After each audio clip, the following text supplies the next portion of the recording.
Before we start talking about कि आज हम क्या टॉपिक्स कवर करने वाले हैं पॉडकास्ट में, और बहुत ही इंटरेस्टिंग टॉपिक्स है, but I would like to take a couple of minutes कि मैं स्टार्टिंग में एक्सप्लेन कर दूँ। बहुत ही इंपॉर्टेंट अनाउंसमेंट थी regarding the future of the channel.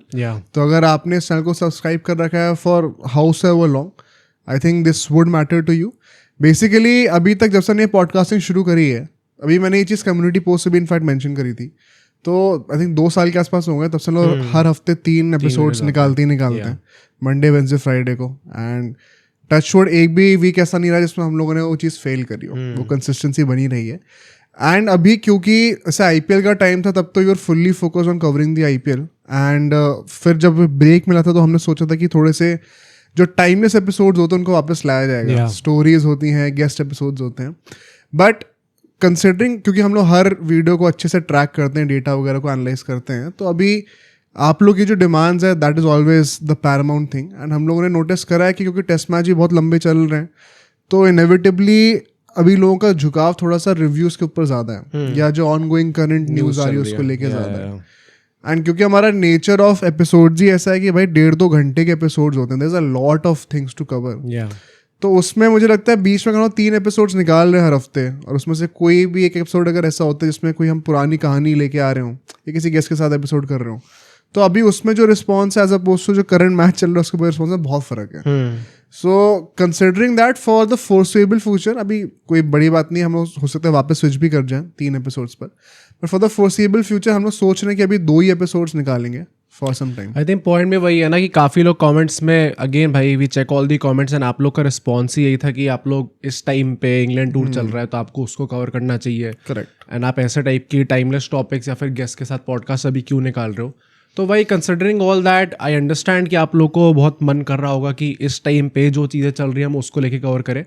तो ये एफर्ट जो पूरा है वो उसी चीज़ को फुलफिल करने के लिए, प्लस हमने इस टाइम पे कौन से डेज पे हम लोग अपलोड करेंगे फॉर द ऑनगोइंग मंथ, क्योंकि अभी एक पूरा महीना बचा है इंग्लैंड टेस्ट के मैचेस का। हाँ, तो वो भी हमने फिक्स नहीं करा हुआ है, क्योंकि कुछ मैचेस वेडनेसडे स्टार्ट होते हैं, संडे सैटरडे संडे खत्म होते हैं, कुछ खत्म तो कब होंगे पता ही नहीं होता ना, पता भी नहीं। हाँ, मतलब वो 5 दिन का गैप लेके चले तो भी, तो कुछ थर्सडे स्टार्ट होते हैं, तो उसके अकॉर्डिंगली हमें प्रीव्यू रिव्यू या फिर जो भी न्यूज़ निकालेंगे हम लोग वो निकालनी पड़ेगी। मतलब एक रफ एंकर जो हम लोग सोचे थे वो है कि ट्यूसडे एंड सैटरडेज को रखा करें, एंड ऑफ कोर्स उसमें 1-2 दिन का ऊपर नीचे हुआ करेगा, जैसे आज मंडे को निकाल रहे एपिसोड, डिपेंडिंग ऑन कि टेस्ट मैच कब शुरू हो रहा है कब खत्म हो रहा है।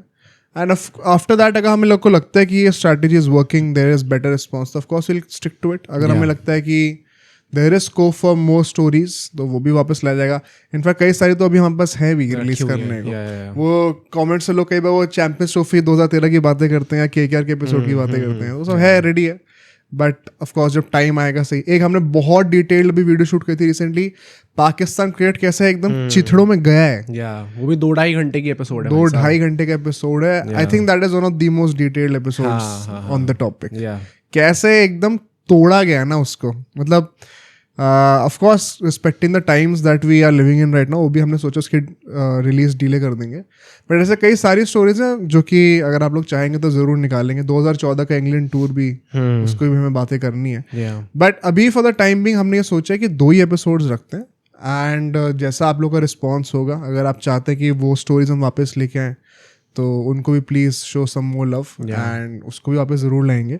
बाकी आज के एपिसोड में हम बात क्या करने वाले हैं उसके ऊपर आते हैं। बेसिकली आज सबसे बड़ा इंपॉर्टेंट तो वही है भाई, हमारा टेस्ट मैच सेकंड स्टार्ट होने वाला है। पहला टेस्ट मैच हम लोग हार चुके हैं, 1-0 से हम लोग अभी डाउन है। Plus there are a lot of reports saying कि जसप्रीत बुमराह शायद सेकंड टेस्ट मैच नहीं खेलेंगे। आई थिंक वर्चुअली कंफर्म्ड ही है। तो उसके चलते हुए एग्जैक्टली क्या हमारी प्लेइंग लाइन होनी चाहिए, क्या स्ट्रैटेजी होनी चाहिए, क्या हमारे इस टेस्ट में आते हुए डिसएडवांटेजेस होंगी, क्या हो सकता है एडवांटेज हो जाए पूरी इंडियन टीम को लेके, गिल और गंभीर को क्या टैक्टिक्स यूज करने चाहिए, उन सब की हम लोग बात करने वाले हैं। बाकी अभी पृथ्वी शॉ का एक स्टेटमेंट आया, उनने अपने करियर के ऊपर खुद ही रिफ्लेक्ट करते हुए काफ़ी ऐसी चीज़ें बोली हैं जो शायद हम लोगों ने भी अपनी पॉडकास्ट में बोली थी, बट ऑब्वियसली हम लोगों ने एज अ व्यूअर बोला था, as someone who wants that guy to succeed बोला था, बट उन्होंने उन्हीं चीज़ों के ऊपर डिवेल्व करते हुए काफ़ी और अपना पर्सनल पॉइंट ऑफ व्यू भी दिया उसके ऊपर, तो उसकी हम लोग बातें करेंगे। आईसीसी ने कुछ रूल्स निकाले हैं क्रिकेट में, एंड टेस्ट मैचेस में भी वो चीज़ इन्फ्लुएंस होने वाली है। टेस्ट मैचेस तो मतलब इन the context that we know of, that might be dying officially अगले 1-2 सालों में। वो बहुत ही इंटरेस्टिंग सेगमेंट है, I would request all of you कि आप उस सेगमेंट जरूर देखना। टेस्ट क्रिकेट कितने दिनों का होगा शायद वो भी चेंज होने वाला है। हाँ, तो उन चीज़ों की बातें करनी है, बहुत ही फंडामेंटल चेंजेस है क्रिकेट के एग्जिस्टेंस को लेके। And I am not really happy with the way ICC is planning out things. तो मैं वहाँ पे भी करेंगे इसके ऊपर, क्योंकि मुझे I kind of understand why they are doing this. तो जरूरी कुछ नेसेसरी इवल्स होते हैं, उसको भी काउंटर करना पड़ता है। बट इन सब की हम लोग बातें करने वाले अपने पॉडकास्ट में। सो ऑब्वियसली विदाउट फर्दर अडो इस पॉडकास्ट को आप लोग ज़रूर लाइक करना, हमारे चैनल को आप लोग ज़रूर सब्सक्राइब करना। हमारी लाइव स्ट्रीम्स पे अगर आप हमारे साथ जुड़ना चाहते हैं तो हमारी मेंबरशिप ज़रूर चेकआउट करें। एंड अपने ही जैसे और क्रिकेट प्रेमियों के साथ अगर आपको बातें करनी है तो आप हमारा free Telegram group chat join कर सकते हैं, जिसका लिंक हम लोग अपने कॉमेंट्स में पिन कर देंगे। और अब आराम से बैठिए, एंजॉय करिए इस एपिसोड को।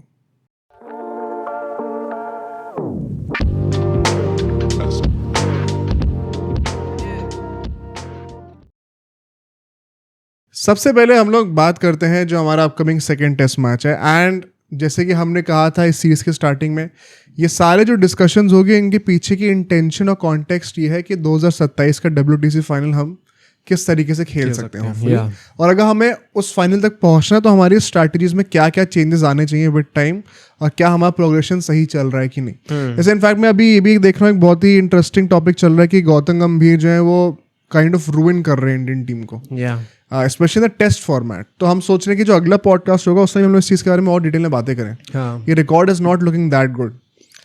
तो starting with this game more specifically, अभी जो कॉन्टेक्स्ट में इंडियन टीम आ रही है आफ्टर द फर्स्ट गेम, मैं 3-4 पॉइंट्स बोलना चाहता हूँ। Of course we can have a discussion on it. Firstly, England cricket team और इंडियन क्रिकेट टीम का जो अभी नैरेटिव चल रहा है फर्स्ट से सेकेंड टेस्ट मैच के बीच में, वो एकदम ही उल्टा है। इंग्लैंड टीम ऑफ कोर्स एक बहुत ही हिस्टोरिक में लेके आई है। सेकेंडली, काफ़ी सारे पॉजिटिव्स अभी उनके पास और ऐड होने वाले हैं। One of the biggest ones being Jofra Archer अभी 4 सालों के बाद 2021 के बाद फाइनली अपनी टीम में वापस आ चुके हैं। और this could not have come at a worst time because apparently Bumrah जो हैं वो अब नहीं खेलने वाले। क्या कहना है? आई थिंक जोफ्रा आर्चर का इंक्लूजन होना अब ऑब्वियसली हम लोग के लिए अभी हम लोग देख रहे हैं तो ज्यादा गंदा लग रहा है। अगर हमारे पास बुमराह होते तो शायद हमें उतना गंदा नहीं लगता। बट पॉइंट ऑफ व्यू मेरा पूरा वही है कि इस पूरी सीरीज का जब हम लोग बिल्डअप कर रहे थे तो 2 पॉइंट्स इकट्ठे हुए थे जहां पे हमें पता चल रहा था कि इंडिया की बॉलिंग जो है वो प्रॉब्ली इंग्लैंड की बॉलिंग से ज़्यादा स्ट्रॉन्ग है, एंड इंग्लैंड की जो बैटिंग है वो इंडिया की बैटिंग से ज़्यादा स्ट्रॉन्ग है। तो this is a very evenly contested series, क्योंकि हमें पता है कि दूसरे की वीकनेसेस क्या है for both the teams. Plus since the Inception of baseball हमें पता है कि पिचेस जो है बहुत ज़्यादा स्पाइसी होंगी नहीं बॉलर्स के लिए।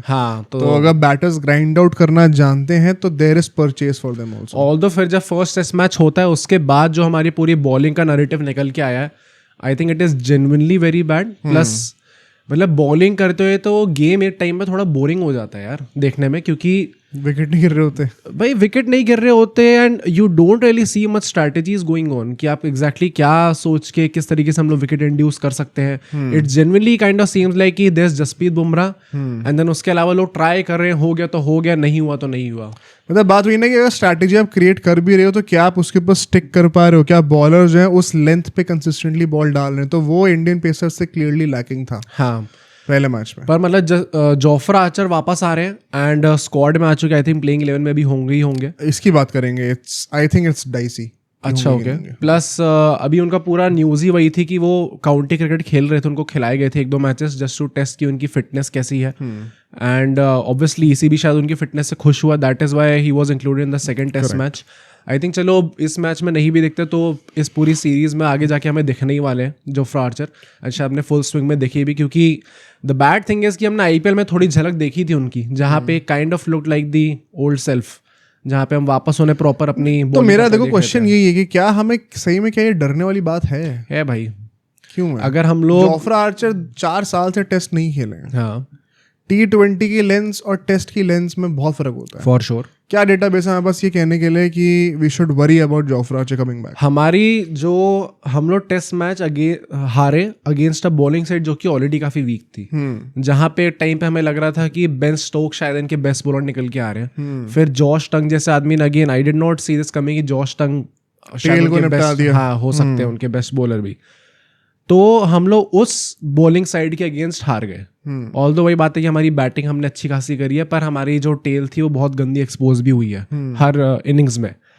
Then comes a guy like Jofra Archer who has a history. चलो पिछले 4 साल से टेस्ट मैच नहीं खेला, बट सबको वो खौफ याद है कि हमेशा बुमराह के साथ एक और आदमी के साथ अगर हम लोग कहते थे कि यार इसमें भी बड़ा खौफ लगता है, इसके सामने खेलने में बड़ी प्रॉब्लम होगी, that is Jofra Archer only. बाकी मिचेल स्टार्क वो सब ऑब्वियसली उनका भी नाम आता है, बट जो प्रॉपर डरावनी वाली चीज़ें बात हो रही थी वो बुमराह के साथ जोफ्रा आर्चर का ही नाम लोग ले रहे थे। मैं इसमें ज़बरदस्ती में स्टार्क वगैरह का नाम नहीं लेना चाहता, ऑफ कोर्स उनसे भी देख के मुझे नहीं लगता कि कोई ऊपर नीचे इस चीज़ों में। जोफ्रा आर्चर का एक बहुत short lift prime for sure, पर आई थिंक जितना 1-2 साल का था जिसमें end of course Mumbai Indians ने खरीद लिया था, इससे लोगों को लग रहा था कि वैसा होगा, but let's not get into कि मिचेल स्टार्क का नाम ऐसे। आई don't think I am saying कि लेजेंड्स में किस लेवल पर रैंक करेंगे। लेजेंड्स की बात नहीं, it's not even, I am just talking about the fear factor. ऐसा यू कैन नॉट क्वांटिफाई कि आर्चर का फियर फैक्टर ज्यादा है एज अपोज टू स्टार्क, तो मुझे लगता है वो अनफेयर कंपैरिजन है कहीं। ओके चलो, लोग डर रहे थे इनफैक्ट इन जनरल, अगर मैं देखा जाए तो one of the few bowlers जिनसे लोग डरते हैं ये है। अब जोफ्रा आर्चर वापस आ रहे हैं उस वही इंग्लैंड बॉलिंग लाइनअप में जिससे हम लोग ऑलरेडी हारे हुए थे, तो वो उस सॉर्ट ऑफ थकेली लाइनअप को ऑब्वियसली काफी बेटर कर दे रहा है। तो I think given our youngsters also, हमारी टीम भी जो बैटर्स है काफी यंग है इस टाइम पे, यंग साइड है, तो मतलब भाई हमारे लिए तो it is something to worry about कि जोफ्रा आर्चर वापस आ रहे हैं, जसप्रीत बुमराह जा रहे हैं। देखो वरी करना समझ में आता है, बट क्या वो जेन्युइनली एक फियर इंड्यूस करेगा ऑन ग्राउंड प्रैक्टिकल रियलिटी पे, that remains to be seen. Okay, मैं ये अज्यूम नहीं करना, कोई बड़ी बात नहीं कि आके 5 विकेट ले जाएंगे, बट मैं अभी एज एन इंडियन अभी से ही क्यों डर के अज्यूम करूं कि आके तोड़ने ही वाले हैं। भाई वो बंदा भी तो 4 साल से नहीं खेल रहा टेस्ट मैचेस, क्या पता स्ट्रगल करे। और फर्स्ट क्लास में आपका जो वर्कलोड है वगैरह वगैरह, आप ऑन पेपर क्वांटिफाई करके बोल सकते हो हाँ मैंने इतने ओवर डाले, ऐसे करे, लेकिन जब मेंटल प्रेशर साथ में इंड्यूस होता है about playing for a country, और वहाँ पे जब सामने वाली टीम अगर गुड बैटिंग सर्फेसेस पे प्रेशर डाल रही होती है, अभी हमें एजबैस्टन की बात करनी है, जो कंडीशंस होंगे वहाँ पे, they are not going to be very friendly for the pacers, especially through the course of the 5 days। तो मैं अभी से ही I don't want to put our hopes down और चिप्स डाउन एंड से कि यार ये डरने वाली बात है। मुझे लगता है कि इफ वी अप्लाई आवरसेल्व्स तो Archer can be counted. Once again कोई बड़ी बात नहीं है कि आते ही भाई लोगों की किस्मत होती है, लगता है कि कंटिन्यू 2021 से कर रहे हैं जैसे छोड़ा था। और अगर तब ऐसा होता है जब उन्होंने स्टीव स्मिथ के कान के बगल से बॉलें निकाल रखी हैं, अगर उस फॉर्म में रहेंगे तो ऑफ कोर्स हम क्या ही भी बोल सकते हैं, but I don't want to assume that. And also in fact मैं इंडिया के पर्सपेक्टिव से बात करूं, देखो इंग्लैंड तो जो तुम बोल रहे हो, इंग्लैंड एग्जैक्टली वही सोचना चाहेगा कि अब तो हम धज्जे उड़ाने वाले हैं, and as they should. India on the other hand मुझे लगता है कि they should be disappointed from the first loss. कहीं ना कहीं वो हर्ट होना चाहिए, because there was genuinely a chance of creating history. At the same time I would still stick to what I been saying, जो हम लोगों ने पहले टेस्ट का रिव्यू करा था उसमें मैंने बोला था कि देखो ऑन पेपर तो एक हिस्टोरिक चीज रही है, बट अगर आप इसके पीछे का कॉन्टेक्स्ट देखोगे, अगर आपने 5 दिन पूरा गेम देखा है, जैसे मैं एक कॉमेंट भी पढ़ रहा था कि यार कहाँ था क्लोज मैच, बट नहीं, एक्चुअली में बहुत क्लोज मैच था ये। It was always about those thin margin. अगर हमने वो 2 कैच कहीं पकड़ लिए होते या हमारे टेल ने 20 रन और मार दिए होते, तो शायद हम इस मैच को बहुत ही अलग तरीके से देख रहे होते हैं। उतने ही फाइन मार्जिन पे आके गेम पलटता भी है।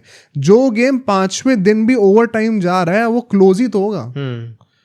हाँ, ऑन पेपर आपको दिख रहा है कि वो 6 विकेट से जीत गए, 5 विकेट से जितना भी जीत गए, but that is not how you define the competence throughout 5 days. Even if you look at what commentators have said, उनने भी यही बोला है कि फॉर मतलब शुभमन गिल के लिए तो बात करते उन्होंने स्पेसिफिकली ये बोला था कि are you kind of disappointed और शॉक्ड टू सी कि आप इस पोजीशन में आ गए हो, क्योंकि for majority of the game आप लोग एक्चुअली में अपर साइड पे थे। बिल्कुल, इंग्लैंड को आप लोगों ने चोक कर रखा था एक टाइम पे, पर फिर वही बात है कि एंड में आते आते अपना हाथ आपने थोड़ा ढीला कर लिया। अगर आप सेशन वाइज डिस्ट्रीब्यूशन भी देखो, जो कि वो उसमें दिखाते हैं, पाई चार्ट में दिखाते हैं स्टार स्पोर्ट्स वाले, मतलब मैं कह रहा हूँ कि आप हम लोग का ओपिनियन मत लो, आप क्रिकेटर्स का ओपिनियन लो, तो उसमें भी अगर आप डिस्ट्रीब्यूशन देखोगे तो 2nd डे और 5th डे ये 2 दिन थे जिसमें there was dominance for the English colour.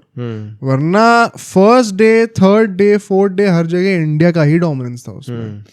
तो clearly there were chances, but वही है कि I was not surprised कि 370 चेज हो गए, क्योंकि this is what baseball does on these wickets. Still India would be hurting because now going forward England is only going to get better.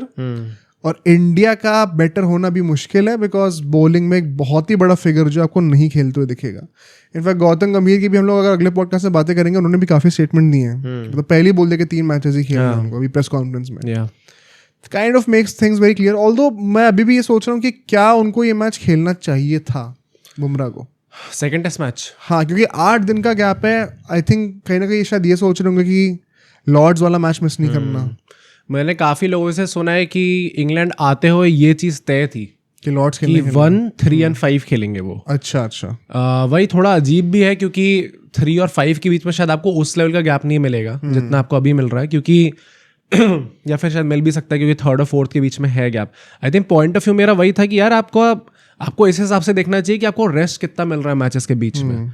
अगर आपको 8 दिन का भी रेस्ट मिला है तो आप अच्छे खासे तरीके से जाके खेल सकते हो।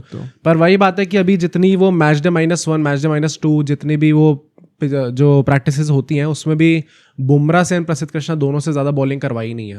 इनफैक्ट उनसे बोला गया है कि आपको, सितांशु कोटक जी ने बोला है कि आपको करनी है तो आप बैटिंग कर लो पर बॉलिंग अभी आप नहीं डालोगे। अच्छा, तो एक चीज अच्छी भी एक तरीके से कि आपके टेल पे आप शायद फोकस कर रहे हो कि आपके बॉलर से आपसे कहा गया है कि आपको बैटिंग अच्छी करनी पड़ेगी। Correct. But at the same time ये हिंट प्रॉब्ली सबको मिल चुका है। वही बात है कि इट इज मोर और लेस आई गेस कंफर्म्ड, सारे जर्नलिस्ट भी ये रिपोर्ट कर रहे हैं कि जसप्रीत बुमराह नहीं खेलेंगे। अगेन भाई ये वही सिचुएशन आ गई है जिस पर हमें लास्ट पॉडकास्ट में लोग थोड़ा कह भी रहे थे कि शायद सही तरीके से हमने एड्रेस नहीं करा। आई थिंक पॉइंट वही है यार कि it is genuinely a bit annoying when you see कि आपके जो बेस्ट बॉलर है एंड प्रॉब्ली एक तरीके से आप लीडरशिप फिगर भी कह सकते हो, उनको ऐसे मैचेस मिस करने पड़ते हैं। प्लस सारे लोगों ने ये सवाल भी उठाए हैं जो तुमने अभी गौतम गंभीर के बारे में कहा, जसप्रीत बुमराह के बारे में खुद भी, कि आते ही ये गुणगान करने की क्या जरूरत थी टूर में आते ही, टूर से पहले कि मैं 3 ही टेस्ट मैच खेलूंगा।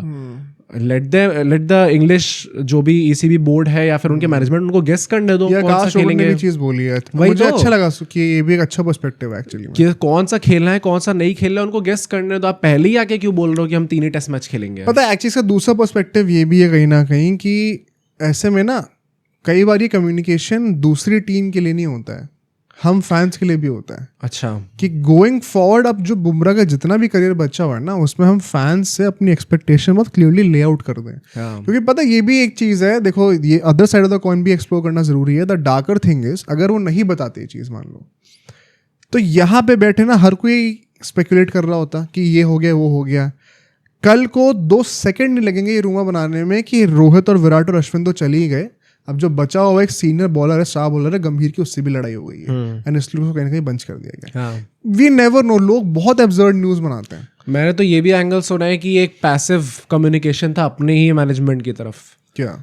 क्योंकि ऐसा होता ही होता है कि जब आपके टेस्ट मैच कहीं बैलेंस में होता है या फिर आप लूजिंग साइड पे होते हो तो कहीं ना कहीं यू ऑलवेज वांट कि बुमराह एक और टेस्ट मैच खेल ले यार, क्योंकि इस टाइम पे ज़रूरत है टीम को। एंड वो उस लेवल पे बात ना पहुंचे कि आपसे वापस रिक्वेस्ट करी जाए या फिर वापस आपको सॉर्ट ऑफ पुश करा जाए कि एक और test match Khelo. That is why all along आपने एक पूरा महीना यही बोलते गए हो कि मैं 3 ही टेस्ट मैच खेलने वाला हूँ, मैं 3 ही टेस्ट मैच खेलने वाला हूँ, और हर किसी से आपने बुलवा दिया कि अब मैनेजमेंट भी अगर एक और चौथा खेलेंगे तो सबको पता है कि भाई मैनेजमेंट ने थोड़ा पुश करके खिलवाया इनको। मतलब मुझे ये नहीं पता, मे बी हो सकता है सच, बट वही है कि मतलब to finish this topic off because India must be hurting. एक तो वो भी था ना, जैसे मैंने एक और कॉइन पढ़ा था कि यार हमने लास्ट पॉडकास्ट में बात करी थी how it gets very frustrating कि एग्जैक्टली बुमराह अगर 3 ही मैच खेलना उसमें भी हमें उनका वर्कलोड मैनेज करना पड़ रहा है उन 3 मैचेस के अंदर भी।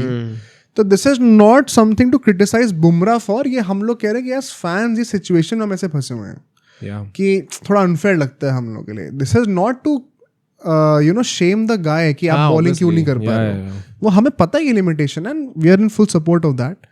बस एक चीज़ जो मुझे लगती है वो जो IPL वाला जो सीन था एंड उसमें भी आई थिंक एक बहुत ही ज़्यादा पॉपुलर ओपिनियन ये भी है कि पूरे IPL में अगर आप लोग हर मैच में 4 ओवर भी डाल रहे हो, अपने 10-12 मैच खेले तो उतने ही ओवर आप जो है 40-45 ओवर आप तो एक ही टेस्ट मैच में डाल देते हो 4-5 दिनों के अंदर। एंड कोई बहुत डिनाई नहीं कर रहा है इस बात को, ये बहुत ही this is a logical fact, ये ट्रूथ है, इसको आप डिनाई नहीं कर सकते हो। ऑफ कोर्स वो 4 दिन के अंदर पूरे 2 महीने का वर्कलोड आपको देना पड़ता है, इसीलिए टेस्ट मैच सबसे बड़ा फॉर्मेट है क्रिकेट का। बट ये चीज अगर आप सिर्फ बोल के इस बात को छोड़ देते हो ना तो आई थिंक एक बहुत ही बेस लेवल रिसर्च होती है, बिकॉज बॉडी में निगल्स कैसे डेवलप होते हैं अगर आप वो देखोगे। We had the privilege of hosting RCB से जो फिजिकल थेरेपिस्ट थी, उन्होंने हमें ये बताया था कि कई बार जो निगल्स ऐसे होते हैं, ये मेरा खुद का एक्सपीरियंस भी खेलने का, ये ओवर टाइम सॉफ्ट लोड से बिल्ड होते हैं. हार्ड लोड नहीं होता कि एक ही मैच में एक हार्ड इम्पैक्ट का एक हार्ड लोड पड़ा एक मोमेंट में एंड उससे एक बहुत बड़ी इंजरी हो गई. वो इंजरीज फिर ठीक भी हो जाएंगी.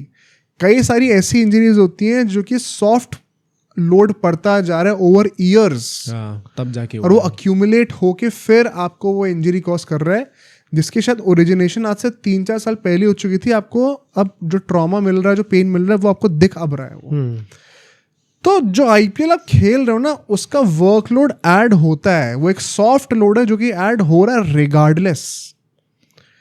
उस पॉइंट ऑफ व्यू से वो चीज़ मुझे लगती है कि क्या अगर आप उसको थोड़े टाइम के लिए मिस कर दो अगर, तो कहीं ना कहीं वो जो सॉफ्ट टिश्यू पे जो बन रहा है आपका प्रेशर इतने टाइम से, कहीं ना कहीं IPL का it is not just about come those ज़्यादा की बात 14 पर मैनेज ही हो जाए थोड़ा सा. Either way, it's not just about those 14 matches. आपको ट्रैवल भी करना पड़ता है, उससे भी आपका फटीग डेवलप होता है. मिस्टर अनंत त्यागी हमारे शो पे, तो उन्होंने बताया था बड़ी इंटरेस्टिंग चीज. आपको पूरा वो एड कमिटमेंट्स कितनी ऐड हैं. कमिटमेंट्स होती हैं. आपको प्रैक्टिस सेशंस भी होते रहते हैं. वही मैच भी हर दूसरे तीसरे दिन हो रहा है आपका. हफ्ते में 2-3 मैचेस कई बार हो जा रहे हैं. मतलब ऐसा नहीं हो रहा कि अगर आपने 2 महीने में 10 दिन खेला है 4 ओवर का, तो आपसे उन 10 दिनों ही बॉलिंग करनी है. हाँ एग्जैक्टली. पूरा वो आईपीएल एक पूरा कमिटमेंट है एज अ 2 month विंडो, जहाँ पे आपको सारी चीजों में इन्वॉल्व रहना है. तभी आप एड्स में भी उनको देख रहे हो, प्रैक्टिस सेशंस में भी देख रहे हो, आपको मैचेस में भी उनको देखना है.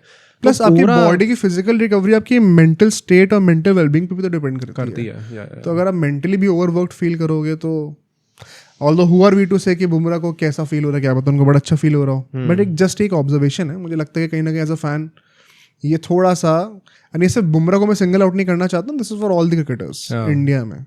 एंड मैं ये बात भी समझता हूँ कि हाँ IPL is for the business, but the money involved is just so big कि प्लेयर्स को पैसिवली ना ये चीज़ पता होता है कि आप अवॉइड नहीं कर सकते उस चीज़ को.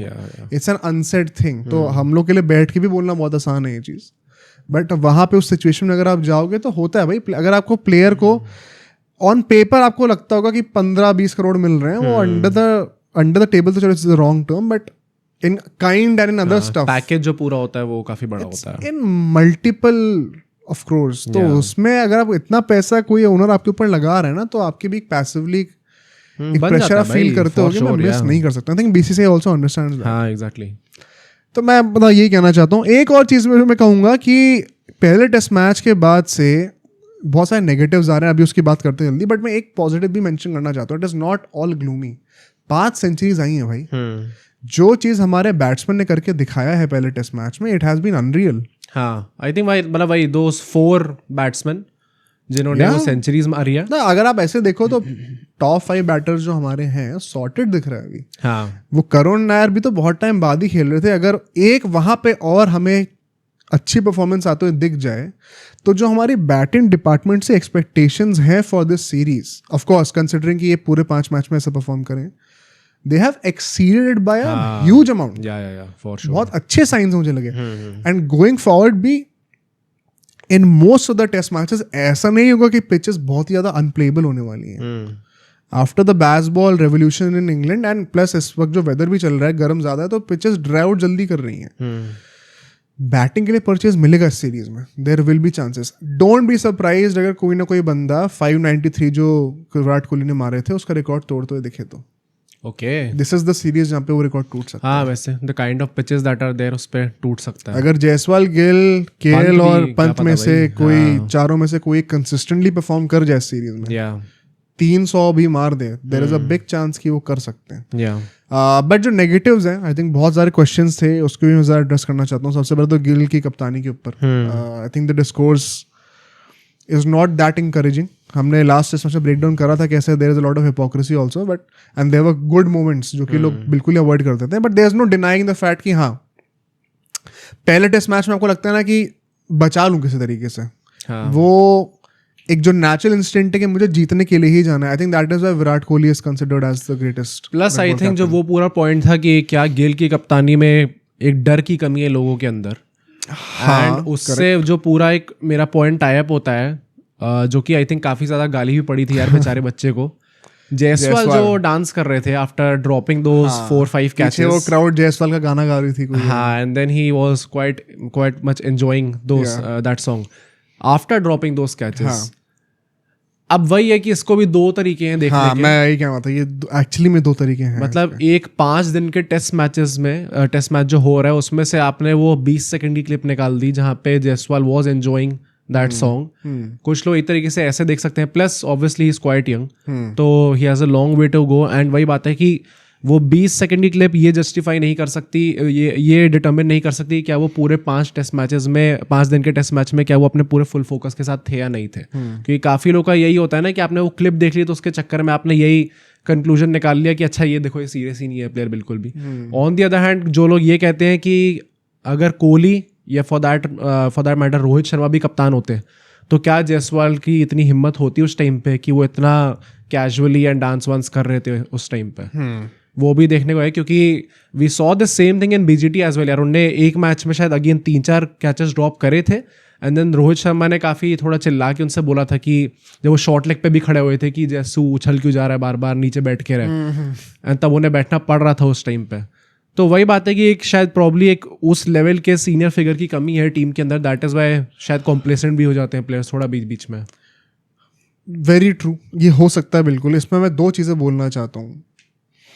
एक तो पहला पर्सपेक्टिव है जो सीनियर्स का है, क्या बुमराह या केएल राहुल वो ये चीज़ इम्पोज नहीं कर सकते, या फिर गौतम गंभीर इम्पोज नहीं कर सकते? गौतम गंभीर से ज़्यादा अग्रेसिव पर्सनालिटी तो अब मुझे नहीं लगता इस ड्रेसिंग रूम में कोई है, इंटिमिडेटिंग पर्सनालिटी। विराट कोहली तो जा चुके हैं अब, तो क्या गौतम गंभीर इस चीज़ को नहीं कर सकते? गौतम गंभीर को शायद देखना पड़ेगा क्योंकि पर फिर अगर वो देखेंगे तो लोग कहेंगे कि ये फिर से जो है दखल अंदाजी कर रहा है, टीम के एनवायरनमेंट खराब। वो तो लोग तो चाहे भाई कुछ भी बोले, लोग तो बोलेंगे ही। नहीं मतलब मेरा कहने का मतलब ये कि क्या उस लेवल पे एक इंडियन टीम के कोच का बनता भी है ये करना?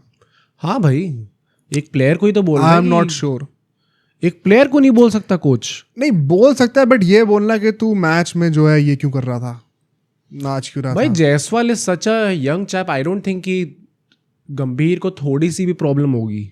या मैं फिर गंभीर के लिए नहीं कह रहा हूँ, मैं उस पोजीशन की, उस ओहदे की बात कर रहा हूँ। लाइक हमने जॉन राइट के टाइम से देखा है, हमने इतने सारे पॉडकास्ट बनाए हैं कि वो हमेशा से कहते थे ना कि जो सक्सेसफुल मैनेजर्स रहे हैं, कोचेस रहे हैं, वो मैन मैनेजर्स पहले रहे हैं। और उनका हमेशा से ये कहना रहा है कि हमें टेक्निकल इनपुट ज़्यादा देने नहीं आए यहाँ पे, वो तुम बहुत बड़े खिलाड़ी हो, तुम खुद कर लोगे यहाँ तक पहुँचो, तो मैं तुम्हें सपोर्ट करने के लिए आया हूँ। तो आई डोंट नो, मतलब मैं बस एक क्वेश्चन पोस्ट कर रहा हूँ, मुझे नहीं पता ये कितना सच है। I have not been into the Indian dressing room. मुझे तो ऐसा लगता है कि I think he would be well within his rights and जो भी आइडियली है यस, जो भी डिपार्टमेंट है उनका, कि वो बोले ऐसे प्लेयर्स को जाके, specifically when you are managing such a young team जहाँ पे आपका कप्तान का भी अभी एक ही टेस्ट मैच उनने कप्तानी करी है, तो यहाँ पे ऐसे फिगर्स को उठना पड़ेगा। As far as KL Rahul and Bumrah are concerned, I don't know, I don't perceive them as those personalities कि वो मैच पे रह के, मैंने कभी देखा नहीं यार बुमराह को मैच के अंदर रह के बोला। हो सकता है ड्रेसिंग रूम में जाके बोल दें ये चीज़ें, क्योंकि कटाक्ष तो मारते हो काफ़ी ज़्यादा तो प्रेस कॉन्फ्रेंस में, पर फील्ड पे मैंने कभी बुमराह को नहीं देखा ऐसा कुछ बोलते हुए, तो आई डोंट नो। अच्छा, दूसरा पर्सपेक्टिव है, ये तो पहला हो गया कि आपको ऐसे नहीं बिहेव करना चाहिए था। अगर कोई सीनियर्स होते टीम में, इंटिमिडेटिंग फिगर्स होते जिनकी आप रिस्पेक्ट करते हो, तो फिर आप शायद ही नहीं कर रहे होते। दूसरा जो पर्सपेक्टिव है, ये भी एक बहुत रियल पर्सपेक्टिव है कि एज अ क्रिकेटर ना बहुत ज़्यादा प्रेशर है, और कई बार आप ऐसे फेल करते हो ना, तो it is very easy, in fact the likelihood of this is मोर, कि जो एक गिल्ट की फीलिंग होती है ना कि मैंने टीम को लेट डाउन करा, it gets to your head and it ruins your whole series. अगले पूरे 2 महीने आपकी चीज़ें प्ले आउट करेगी। फॉर एग्जाम्पल रहाणे का जो 2020 के बीजीटी में जब कोहली को रनआउट करवा दिया था, उन्होंने खुद उस डॉक्यूमेंट्री में आके बोला है कि इट रियली अफेक्टेड मी, मैं भी उस मैच में फिर आउट हो गया था and I was really hurting. अब वो रहाणे की ग्रेटनेस है कि उन्होंने अगले मैच से वो कप्तान ही बन गया, और उन्हें वो चीज़ बिल्कुल भी इफेक्ट नहीं होनी थी, ना खुद को ना पूरी टीम को। बट वो रहाणे हैं, गेल और जायसवाल अभी भी आए हैं, तो उनके लिए मुझे लगता है दूसरा पर्सपेक्टिव भी हमें कंसिडर करना इंपॉर्टेंट है कि ऐसे में ना अगर कोई लड़का इंजॉय करता आपको दिख रहा है ना फील्ड पे अपने आप को, डिस्पाइट ड्रॉपिंग दोज कैचेस, तो it is also a good sign. It is not always a bad sign, it shows कि वो एक बहुत ही पॉजिटिव तरीके से ले रहा है। He knows his self worth, वो जानता है कि अगर उसने 1-2 दिन पे मेसअप कर भी दिए catches, he has still been one of the best catches for us in recent months, and these dropped catches won't shatter his confidence going forward. तो अगर आप उस ऑप्टिमिस्टिक तरीके से भी लो ना, तो एक अच्छी चीज़ भी होती है, एंड ये चीज़ इन चीज़ों का कि the way you react to your failures on the field, इस चीज़ का डिस्कशन बहुत होता है जब प्रोफेशनली खेल रहे होते हो। ओके। ये चीज़ मैंने खुद भी देखी है कि कई बार ऐसा होता है कि अगर आपने कैच छोड़ दिया, मिसफील्ड कर दिया कोई, तो बच्चे के पूरे कंधे गए और वो रोने वाली हालत में हो रखा है। ऐसे में कोच भी ये बोलता है भाई वो हो गया तो हो गया, बात खत्म है। मान लो तुम पहले फील्डिंग करो, तुमने कैच छोड़ दिया, अब अगर तुम वही मूड लेके जाके बैटिंग भी करोगे तुम उसमें भी जल्दी आउट होगे, टीम को भी डुबाओगे क्योंकि तुम्हारा मूड खराब है। तो may be this is not always a bad thing also. अब मुझे लगता है कोई बंदा मेरे साथ मुझे काउंटर भी करेगा ना कि यार स्टिल डज नॉट मीन कि आप नाचने लग जाओ पे, टीम हार रही है तो मैं वो बात भी समझता हूँ बिल्कुल। इसलिए मैं कह रहा हूँ मेरा इसमें कोई बहुत हार्ड कोर ओपिनियन नहीं है, कोई एक्सट्रीम ओपिनियन नहीं है। I am just giving both the perspectives to the audience and you कि एक वो भी तरीका है देखने का। एट द सेम, अब जैसे अगर फॉर एग्जाम्पल अगर मैं कप्तानी कर रहा हूँ, कोई अगर ऐसे बिहेव कर रहा होगा तो I won't like it personally.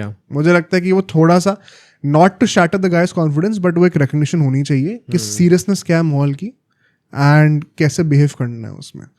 तो in fact I actually side on the other department, but I totally understand है कोई दूसरा बंदा ऐसे करता भी है। तो एक दो जो चीज़ और मैं बोलूँगा, एक तो ये तुमने ये नेगेटिव का कहा, इसमें ऑफकोर्स गिल की कप्तानी का रोल आ जाता है बहुत बड़ा। दो तीन चीज़ें जल्दी से और बोलते हैं, जो टेल का बैटिंग एक्सपोज हुआ है, आई थिंक क्या हम लोग को उस चीज़ को कंसिडर करते हुए इस मैच की प्लेइंग लाइन में कुछ चेंजेस होने चाहिए स्पेसिफिकली? ये एक बहुत बड़ा क्वेश्चन है। क्या ऑलराउंडर्स रिप्लेस होने चाहिए? नीतीश कुमार रेड्डी के अंदर आते हुए दिखेंगे हम लोगों को।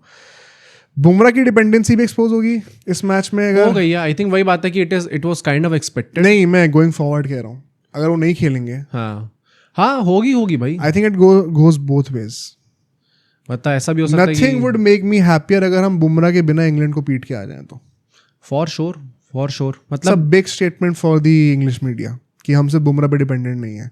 एंड इट्स अ गो, मैं वही कह रहा हूँ, हर चीज़ का एक पॉजिटिव तरीका भी है देखने का। अभी हम ये सोच सकते हैं कि बुमराह गया, वो एक ही बंदा था जो विकेट ले रहा था, जो डेंजरस लग रहा था, हम गए।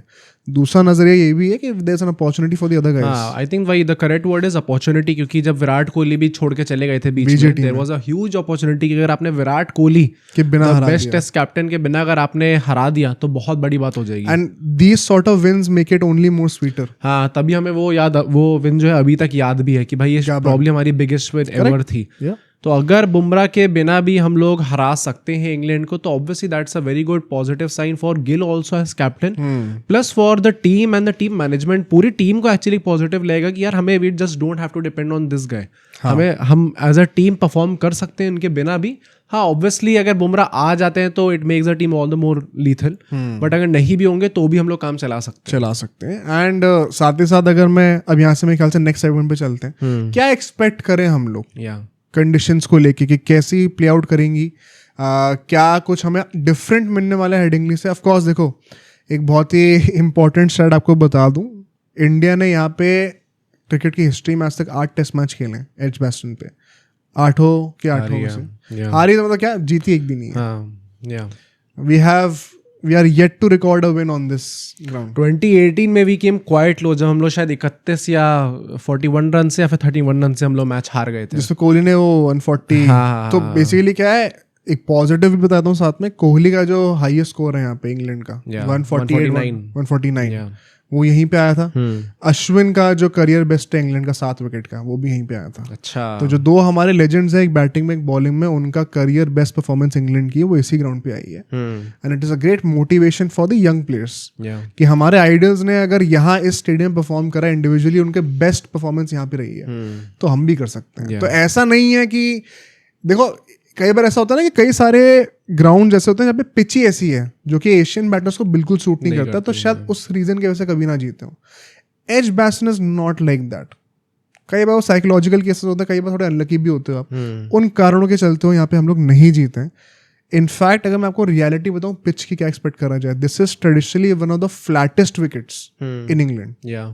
मैंने भी जितना सुना है कि जर्नलिस्ट कैसी पिचेस प्रिपेयर कर रहे हैं, वो जो पिच क्यूरेटर्स होंगे यहाँ पे कह रहे घास बहुत कम होने वाली है क्योंकि ये सेंट्रल इंग्लैंड में पड़ता है, if I remember correctly, and by nature ही ऐसा है कि यहाँ पे climate is such, and plus इस साल तो गर्मी भी ज्यादा पड़ रही है, तो घास इतनी सर्वाइव करती नहीं, बहुत पार्टा विकेट होती है फॉर टेस्ट मैचेस, एंड कई बार ऐसा होगा कि रिजल्ट नहीं भी आएगा। तो I think this is once again a great positive for the batters. Bowling का पता नहीं, of course we'll see, but considering हमारे बैटर्स का जो फॉर्म रहा है पहले टेस्ट मैच में, they would be licking their fingers. इस मैच में they could continue. We should be seeing multiple hundreds once again ideally from the Indian cricket team throughout the course of this game. इसका एक down side ये भी है कि अभी रिसेंटली इंग्लैंड यहाँ पे 378 भी चेस करा था. अच्छा, चौथी इनिंग में आकर. या तो ऐसा नहीं है कि इंग्लैंड कुछ कम है. और इंग्लैंड की भी बैटिंग इनफैक्ट हमसे बेटर ही है अभी, तो वो भी बहुत खुश होंगे ये पिच देखकर. बस मैं ये एक वार्निंग देना चाहता हूँ. आई थिंक इसके चलते टॉस भी बहुत क्रूशियल होने वाला है. उसकी I will talk about it in a second. But क्या कहें, मतलब अगर हम लोग इस वक्त का वेदर वगैरह एनालाइज करें, घास ज़्यादा नहीं होने वाली. होगी भी तो 5वें दिन तक, चौथे दिन तक आते आते it will be really dry. हमने पहले मैच में देखा हेडिंगली में 5वें दिन पे आके घास कैसी हो गई थी और पिच कैसी हो गई थी. बॉल रफ से कितना टर्न कर रहा था. This is more subcontinent like as compared to Headingley. Although अगर इतनी फ्लैट विकेट है, this is kind of a mood killer for me भाई. I don't want to see. मैं बताऊं, मुझे लग रहा है 5 दिन तक फिर से जाएगा मैच. नहीं, I don't have a problem with it कि वो 5 दिन तक जाएगा. आई होप कि बस रिजल्ट निकल के आ जाए. और वैसे भी यार मतलब टेस्ट मैचेस का the reason why I kind of like test matches is only because वो ओडी और T20 का जो टिपिकल बन चुका अभी कि भाई आओ हम लोग पेलेंगे, बाउंड्री से बॉल उठा के लेके आना, वो चीज़ से हटके है टेस्ट मैच एकदम. मतलब इट्स जो लोग कहते हैं it's a true test of a batter या फिर बॉलर भी. पर मतलब बैटर्स का मैं जेन्युइनली चाहता था कि भाई वो देखने को मिले आपको. पहले टेस्ट मैच में बहुत ज़्यादा देखने को नहीं मिला वो चीज़. Test matches are not a batter's game. Exactly, bowlers game होते हैं. तो जब ऐसे टाइप का विकेट दे देते हो तो कहीं ना कहीं वो मूड किलर मेरे लिए नैरेटिव वाइज हो जाता है. पहले टेस्ट मैचों में नहीं देखने को मिला वो. एग्जैक्टली डे 4 पे आके थोड़ा बहुत देखने को मिला था कि ठंड वापस आ गई है, लोग वो जंपर्स वापस पहन रहे हैं. और बैटिंग में भी केएल राहुल कह रहे हैं मैं कभी सेटल फील ही नहीं कर पाया डिस्पाइट स्कोरिंग अ सेंचुरी. तो अगर वैसा कुछ माहौल नहीं देखने को मिलेगा तो थोड़ा सा एक मूड किलर होता है. एट द सेम टाइम वही है कि भाई ये मौका अच्छा है इंडियन टीम के लिए. वही मतलब एटलीस्ट ड्रॉ तो कर ही सकते हैं. बट अगर मैं चलो टॉस की बात भी करूं, क्योंकि पिच ड्राई रहेगी, अच्छी बैटिंग कंडीशंस हैं, क्या टॉस जीत के हमें बैटिंग करनी चाहिए?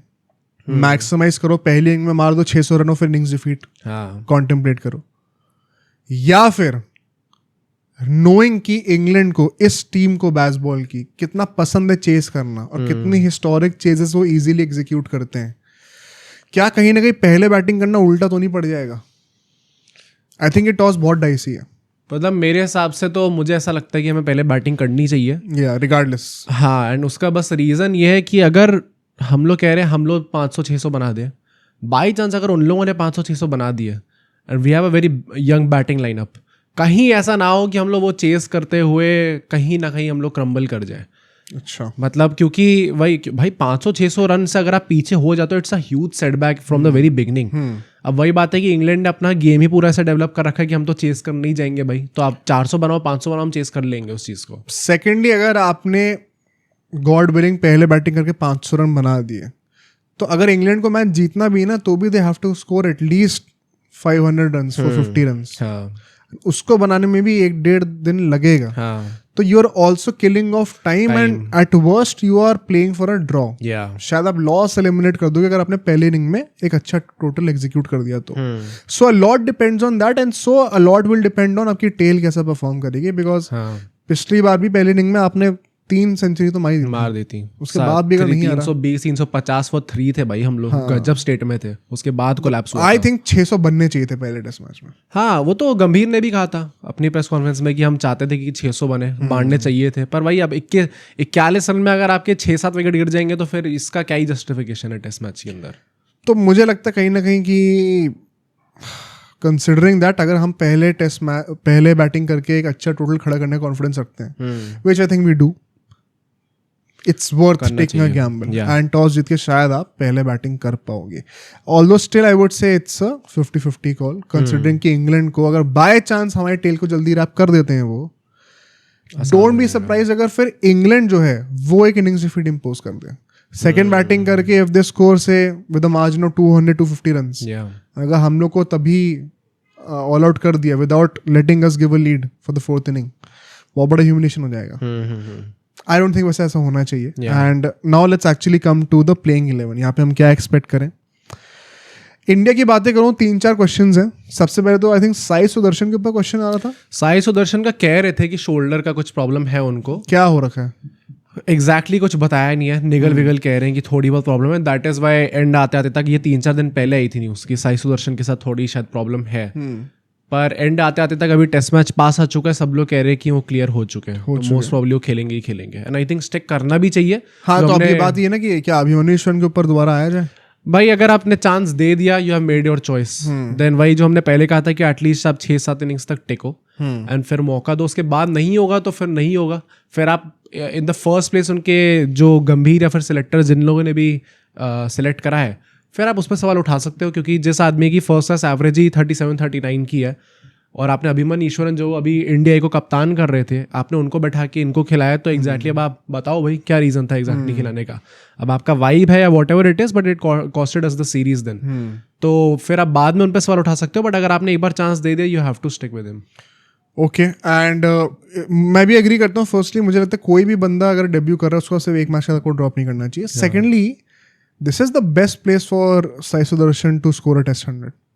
हाँ, एजबैस्टन. हाँ, या स्टेटमेंट दो यहाँ पे और अपनी पोजीशन पूरी सीरीज के लिए सील कर दो. Best ground for that. अगर आप अपने सेकंड टेस्ट मैच में आती 100 मार दो, it's still a great start.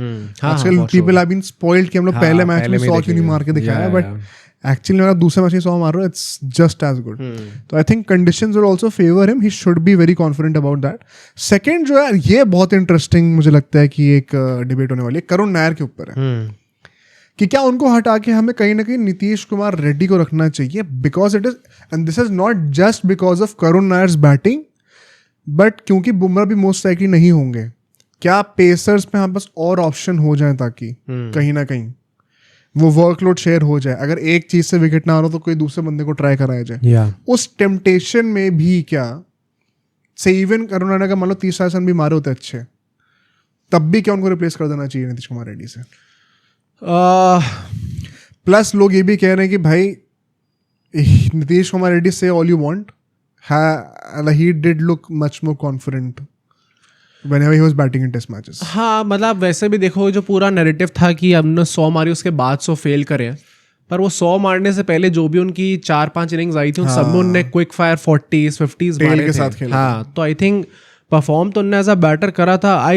मैं वही बोलूंगा यार कि अगर एक आदमी 7-8 साल बाद कमबैक, 6-7 साल बाद कमबैक कर रहा है एंड उसको मौके कम मिले हैं, ये बात तो है भाई. मतलब तो अगर फिर से वही चीज करोगे, मौके कम देंगे. ओवरऑल उसका 363-364 समथिंग पूरा टोटल था number of runs in test matches for India, and 303 के आसपास तो उन्होंने एक ही टेस्ट मैच में मार दिए थे. तो लाइक क्या प्रोफाइल थी एग्जैक्टली, हंसी आ रही थी देख के.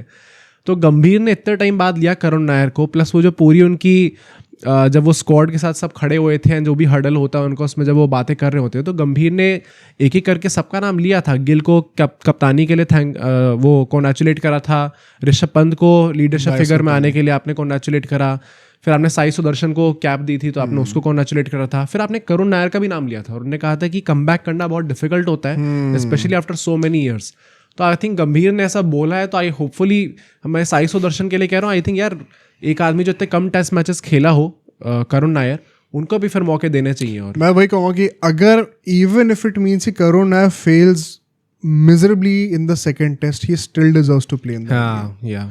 आप सिर्फ एक टेस्ट मैच के बाद हटाने के लिए उनको कमबैक नहीं कराया. अगर यही करना था तो स्क्वाड में मत लेते एंड जबरदस्ती में जो सरफराज खान को निकाल रखा है उनको कंटिन्यूटी मेंटेन करके रखते. एंड सेकेंडली मैं ये बात जरूर मानता हूँ, I think we would be missing Shreyas Iyer. We would be missing Shreyas Iyer in this test match now.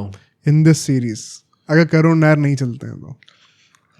Number 6 पे तो अय्यर वैसे भी नहीं खेलने वाले यार. वो 5-6 हो जाएगा, उतनी कोई प्रॉब्लम नहीं है. बट मुझे ऐसा लगता है जिस फॉर्म में वो हैं, जो कॉन्फिडेंस वो लेके आते हैं मोर इम्पोर्टेंटली, और जो पिचेस जैसी हैं, कोई पत्थर की लकीर नहीं है, क्या पता फेल कर जाते. बट आई थिंक जिस मेंटल स्पेस में भी वो है ना, फर्क पड़ता मुझे लगता है. आईपीएल के दौरान भी है, आईपीएल के जस्ट बाद भी आई थिंक भाई क्लियर तो था ही जब वो सीरीज के स्क्वाड अनाउंस भी हुई थी कि कायदे से Shreyas Iyer should have been included. I think सब लोगों ने सवाल उठाए भी थे इस बात पे. बट मैं वही बोलूँगा यार, मतलब अब करुण नायर को चूज करा है इन लोगों ने, आई डोंट थिंक कि the decision in itself was wrong.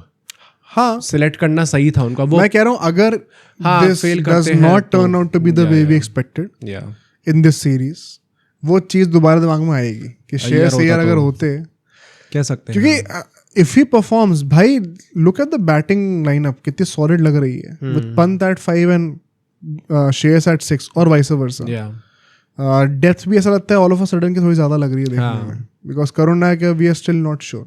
Hopefully Karun Nair ये सारे डाउट्स को एंड कर देते हैं इस सेकंड टेस्ट मैच में आके, 100 बना दें तो क्या ही बात होगी।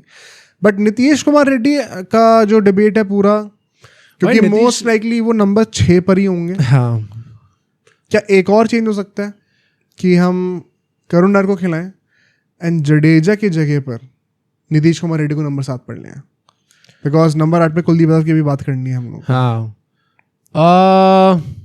मैंने जितना सुना है जर्नलिस्ट से, वो तो कह रहे हैं कि जडेजा खेलेंगे। आई थिंक इस पिच पे 2 स्पिनर होने चाहिए तभी या तभी शायद रेड्डी का रोल इतना हैवी नहीं है इस वाली पिच पे। हो सकता है आई थिंक मेरे हिसाब से जडेजा खेलने भी चाहिए थे, क्योंकि हमने बात करी थी, मैंने पहले बोला भी था कि कैसे ये शायद उतना कंट्रीब्यूशन नहीं आया उनसे जितना मैं एक्सपेक्ट कर रहा था, क्योंकि शोएब बशीर ने ज़्यादा विकेट ले लिए थे उनसे, कैच भी छोड़ दिया था उनने एक, प्लस वही बैटिंग में एक में नॉट आउट थे, पर पहले वाले में नहीं कर पाए थे वो ज़्यादा कुछ। तो we want more contributions from the senior most guy in our team. But वही बात है कि 8 टेस्ट मैच या अगर आप हटा देते उनको तो थोड़ा ज़्यादा हार्श हो जाता। एंड मे बी ये जो पिच है जो हम कह रहे हैं कि घास भी कम होगी यहाँ पे, and that is Y Kuldeep Yadav का पॉइंट आ रहा है। एंड जर्नलिस्ट भी कह रहे हैं कि शायद जडेजा तो नहीं हटेंगे, कुलदीप यादव का देखना है अभी आएंगे या टीम के अंदर या नहीं आएंगे।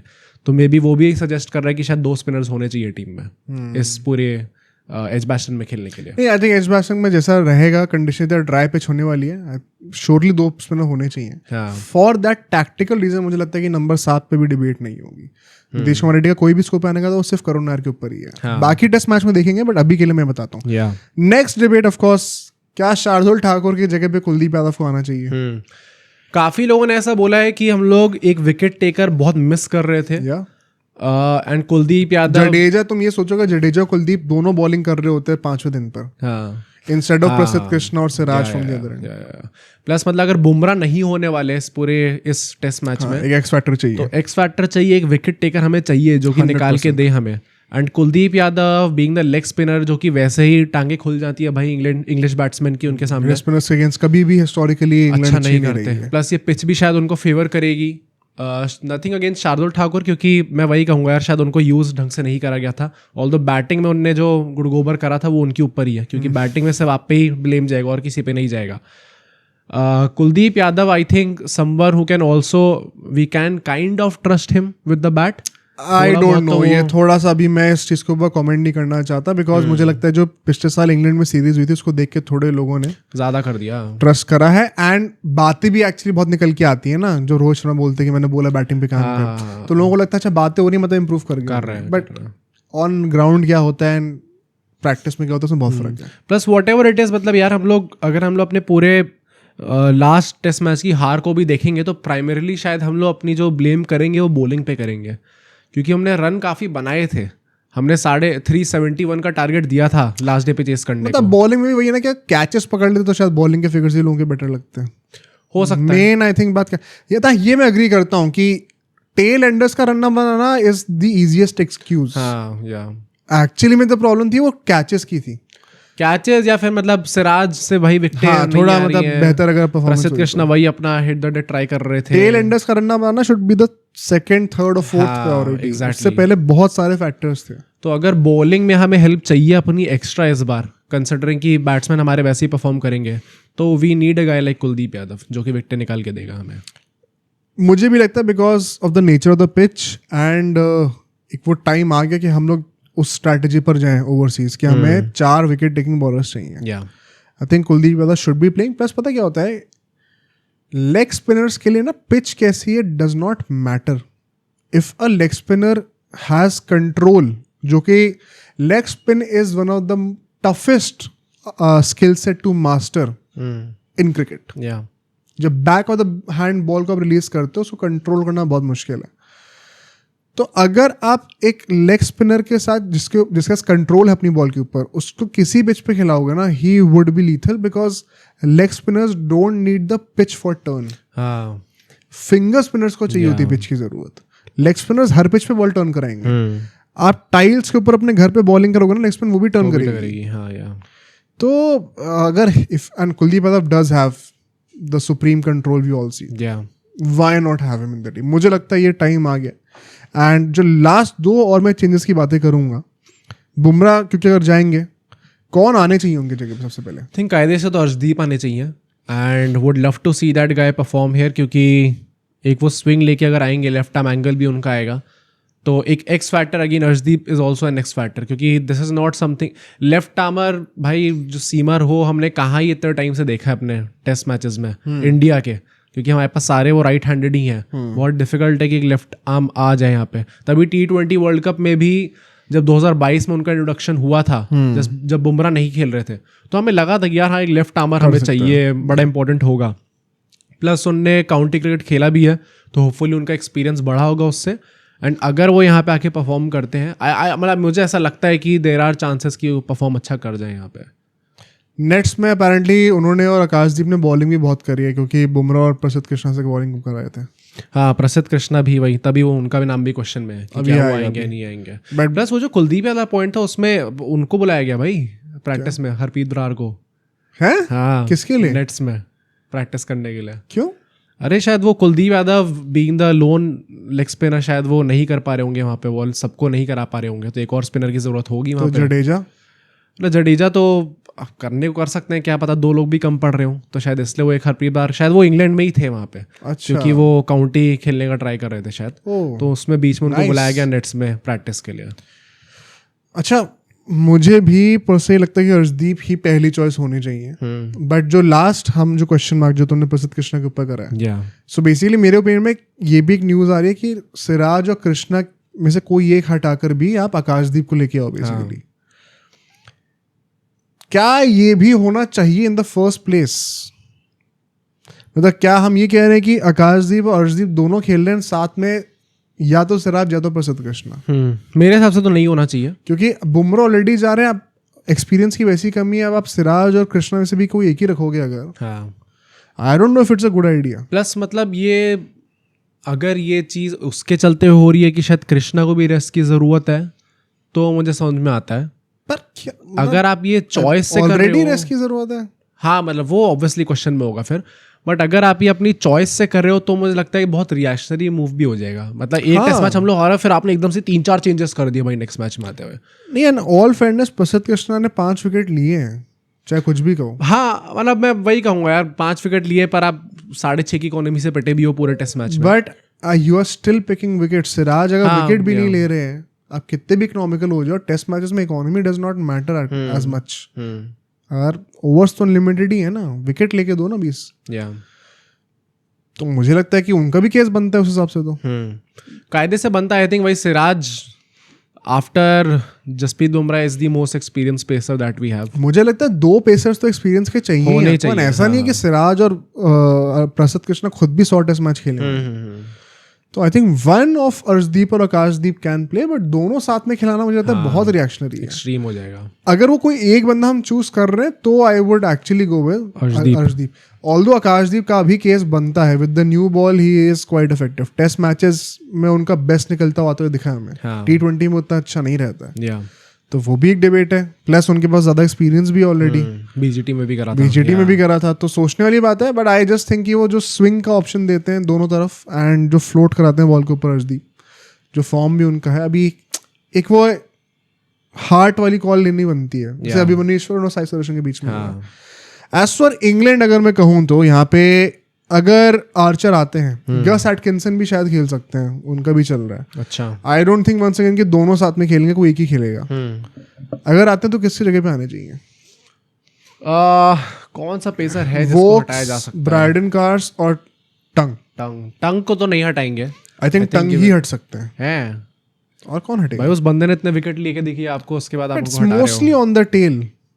मैं ऑनेस्टली जितना इम्प्रेस ब्रायडन कार्स से हूँ, उतना मैं किसी बॉलर से नहीं हुआ इंग्लैंड की. जो चारों मतलब 4 स्ट्रोक्स तो चलो ऑलराउंडर हो गए, बट तीनों में से प्लस मतलब स्क्रैम्बल्ड सीम वो डाल रहे हैं इस वक्त, और जितना उनको बाउंस जनरेट हो रहा है गुडलैंड से उस पिच पर, I think he has a lot of case. Plus he can bat also. Exactly Brydon Carson Woakes दोनों ने बैटिंग भी ठीक करके दिखाई थी अपने पिछले टेस्ट तुम ये सोचो अगर आर्चर वगैरह आ गए तो मतलब 11 में से 10 लोग बैटिंग करते हैं, सिर्फ शोएब बशीर ही बैटिंग नहीं करेगा. हाँ भाई या तो I think Josh Tongue plus he is the most inexperience guy there. थोड़ा सा कहीं ना कहीं हार्ड कॉल भी लेनी पड़ेगी. एंड मुझे लगता है अगर कोई चेंज होगा तो वही होने चाहिए. Brydon Carse for me has to play and Chris Woakes तो सबसे सीनियर बॉलर है तो वो तो खेलेंगे. पर ये भाई कितना वो है, मतलब आपने बॉलिंग भी लीथल करी है with Archer coming back in, ना आपकी बैटिंग भी नंबर 10 तक तो कुछ ज्यादा ही हुआ है भाई. T20 से भी हमें कहाँ देखने को मिलता है नंबर 10 तो वही ना, वो टेल डिफरेंशिएटिंग फैक्टर बन जाएगी फिर से. इंडिया की टेल नहीं चल रही, इनकी चल जाएगी. अगर हम लोग नंबर 8 पे कुलदीप यादव खिलाने का सोच रहे हैं तो हमने तो we are cutting it short massively. नहीं, इंडिया में तो हमारी भी नंबर 9 तक बैटिंग होती थी अश्विन और अक्षर के साथ. सोशली बात है, आई थिंक इंग्लैंड का tactically speaking this would be a good change. अगर एक एक्सपीरियंस बंदा आता है who can bat also. India के पास there are plenty of problems. एक चीज मैं कहूंगा स्ट्रेटेजिकली स्पीकिंग कि इंडिया के लिए भी क्यों हम वो रिस्क ले सकते हैं कुलदीप यादव का एट नंबर 8. एक तो बॉलिंग में it's a big difference. Secondly अगर एक इतनी पाटा विकेट है perhaps you don't need that much of depth. मतलब बैटिंग संभाल लेंगे ऊपर वाले. टॉप बैटर्स है वो अगर इस विकेट पे नहीं मारेंगे तो और किधर मारेंगे. हाँ, या. तो वो टेल की शायद इतनी जरूरत भी ना पड़े. जब लास्ट मैच में ही हम लोग टेल के बिना 450 रन मार दे रहे थे. तो मुझे लगता है यहाँ पे कम से कम एक 500 का तो स्कोर आना चाहिए. अब अल्टीमेटली पिच कैसा बिहेव करेगा हमें पहले दिन में पता चलेगा, बट अभी तक जितना दिख रहा है एक 500 वाली इनिंग्स तो आनी चाहिए. तो प्रेडिक्शन नहीं, पहले हम लोग चलते थोड़ा की बैटल्स के ऊपर. अच्छा, की बैटल्स हम क्या एक्सपेक्ट करें. मैं सबसे पहले जायसवाल वर्सेस ब्राइडन कार्स ही कहना चाहता हूँ.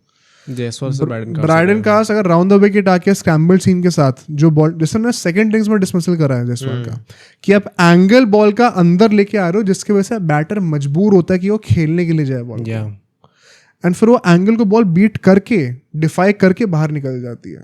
You can't really do much. Brydon Carse has a lot of scope. Gill को भी उन्होंने आउट किया था, तो वो बॉल क्रैक पे पड़ी थी. बट है भाई, मतलब वो सीम किस तरफ पॉइंट कर रही है एंड अल्टीमेटली वो घूमती दूसरी तरफ है. He has shown a lot of promise. I think Jaiswal का भी चलना ना, Jaiswal could be a big difference maker. Like KL Rahul is that guy जो कि हम डिपेंडेबल हैं, एक्सपेक्ट करते हैं कि हम सर्वाइव करेंगे. Jaiswal if he fires up top, all of a sudden now you're wondering about total domination. Time भी कम लेंगे और मारेंगे भी रन ज्यादा. And he will tire out the bowlers much quicker than KL Rahul. कहीं ना कहीं आप ये भी कह सकते हो. Pant versus Shoaib Bashir is also something which मतलब in my opinion is very crucial. Pant Shoaib Bashir के इतने बड़े खिलाड़ी हैं. On this pitch उनका भी importance होगा. Okay. And Shoaib Bashir is, I think अगर पंत और गिल जिस तरीके से खेल रहे थे, he is the easiest bowler to tackle from England. हाँ, ये कह सकते हैं. या.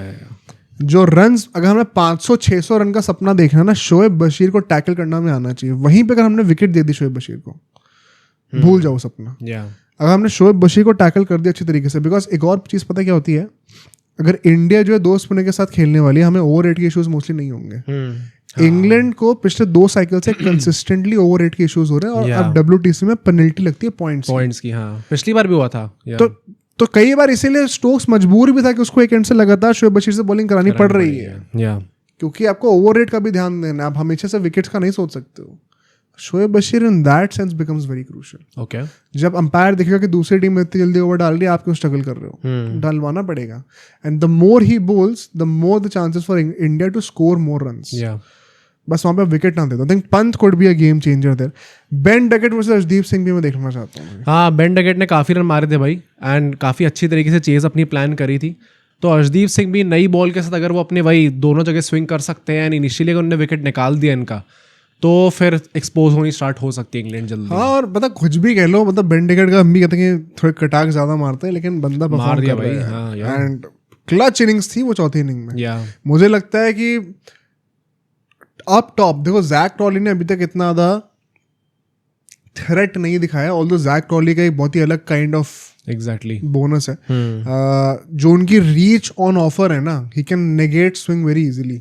Okay. There is a reason why England ने उनको ले रखा है एज अ बैटर. तो कोई बड़ी बात नहीं कि वो भी 100 मार देंगे. बट राइट नाउ मुझे लगता है बेन डकेट जिस स्टेट में है अभी ना मेंटली, एक बहुत ही अच्छे पर्पल पैच पे चल रहे हैं अभी वो. Whatever he is connecting, reverse sweep कितनी मारी उन्होंने. अगर अर्शदीप सिंह दोनों तरफ बॉल को स्विंग करा के आउट कर सकते हैं, that would be the best thing. एक और की बैटल बोलना चाहता हूँ before you move on to some predictions, Joe Root versus Kuldeep Yadav. हाँ, मैं भी ये देखने वाला था, क्योंकि अगर कुलदीप यादव ने स्ट्रगल करवाया जो रूट को, एंड जो रूट भाई जो रूट ने चौथी इनिंग में दिखा दिया था एक्सपीरियंस। हाँ, बढ़िया, 100 भी मार सकते थे अगर Grind लंबा स्कोर करके होता निकाल तो, दी और for जिता sure, दिया England for sure। Kuldeep Yadav पे बहुत बड़ा ये होगा भाई कि आपको विकेट निकाल के देने हैं इस बार तो, हाँ इस मैच में specially in the fourth innings अगर बॉलिंग आ गई तो एज अ विकेट टेकर आप आ रहे हो, Yeah. एंड वहां पे अच्छों का विकेट, प्रॉब्ली द बेस्ट जो हमारा विकेट टेकर है इस टाइम पे इस बॉलिंग लाइनअप में प्रॉब्ली कुलदीप यादव ही होंगे, और उनके जो बेस्ट बैटर होंगे वो जो रूट है ही ऑब्वियसली, तो उन दोनों का आपस में मैचअप देखने में मजा आएगा। प्लस वही चाइनामैन वाला angle they don't get to play, Yeah. And spinners के अगेंस्ट उनका साइकोलॉजिकल एक बैरियर वैसे भी है। If the pitch is hopefully assisting the spinners even more, Joe Root could have a tough time. More importantly India को out करना बहुत जरूरी है जो हाँ, एग्जैक्टली, या तो आई थिंक कुलदीप यादव से आई वुड बी प्रेइंग कि ही turns up. What about the predictions दो, अगर मैं यहाँ पे बातें करूँ, सबसे लाइकली रिजल्ट क्या ड्रॉ लग रहा है या फिर अभी कुछ और हो सकता है? इंग्लैंड यूजुअली ऑलवेज इंश्योर्स कि कोई रिजल्ट तो आएगा। मुझे पता नहीं क्यों लग रहा है इंग्लैंड जीत जाएगी। ये भी जीतेगी। हाँ, आई थिंक हम लोग जो सीरीज जीतने का जो हमारा मन था वो हमारा पहले टेस्ट मैच के बाद ही गायब हो जाएगा। क्योंकि एजबैस्टन मेरे हिसाब से हम लोग हारेंगे ही हारेंगे। ठीक है, आज तक नहीं जीते हैं इसलिए नहीं जीते, प्लस यार अब बुमराह बाहर हो गए हैं, जोफ्रा आर्चर वहां पे अंदर आ चुके पर हैं। अगर कुलदीप यादव आ रहे हैं और हाँ, वो अगर fire कर करते जाए हैं, तो बहुत बढ़िया बात है। वही बात है कि एक अंडरडॉग विन हमेशा is always on the cards, but जैसा हिस्टोरिकली हमारी परफॉर्मेंस रही है, मुझे लग नहीं रहा कि हम लोग जीत पाएंगे ये test match, in all honesty. Draw हो जाए ड्रॉ तो बढ़िया है। मुझे सबसे पहली जो मुझे लग रहा है प्रोबेबिलिटी वो उनकी जीतने की लग रही है, सेकंड प्रोबेबली ड्रॉ की लग रही है, एंड थर्ड हमारी जीतने की लग रही है।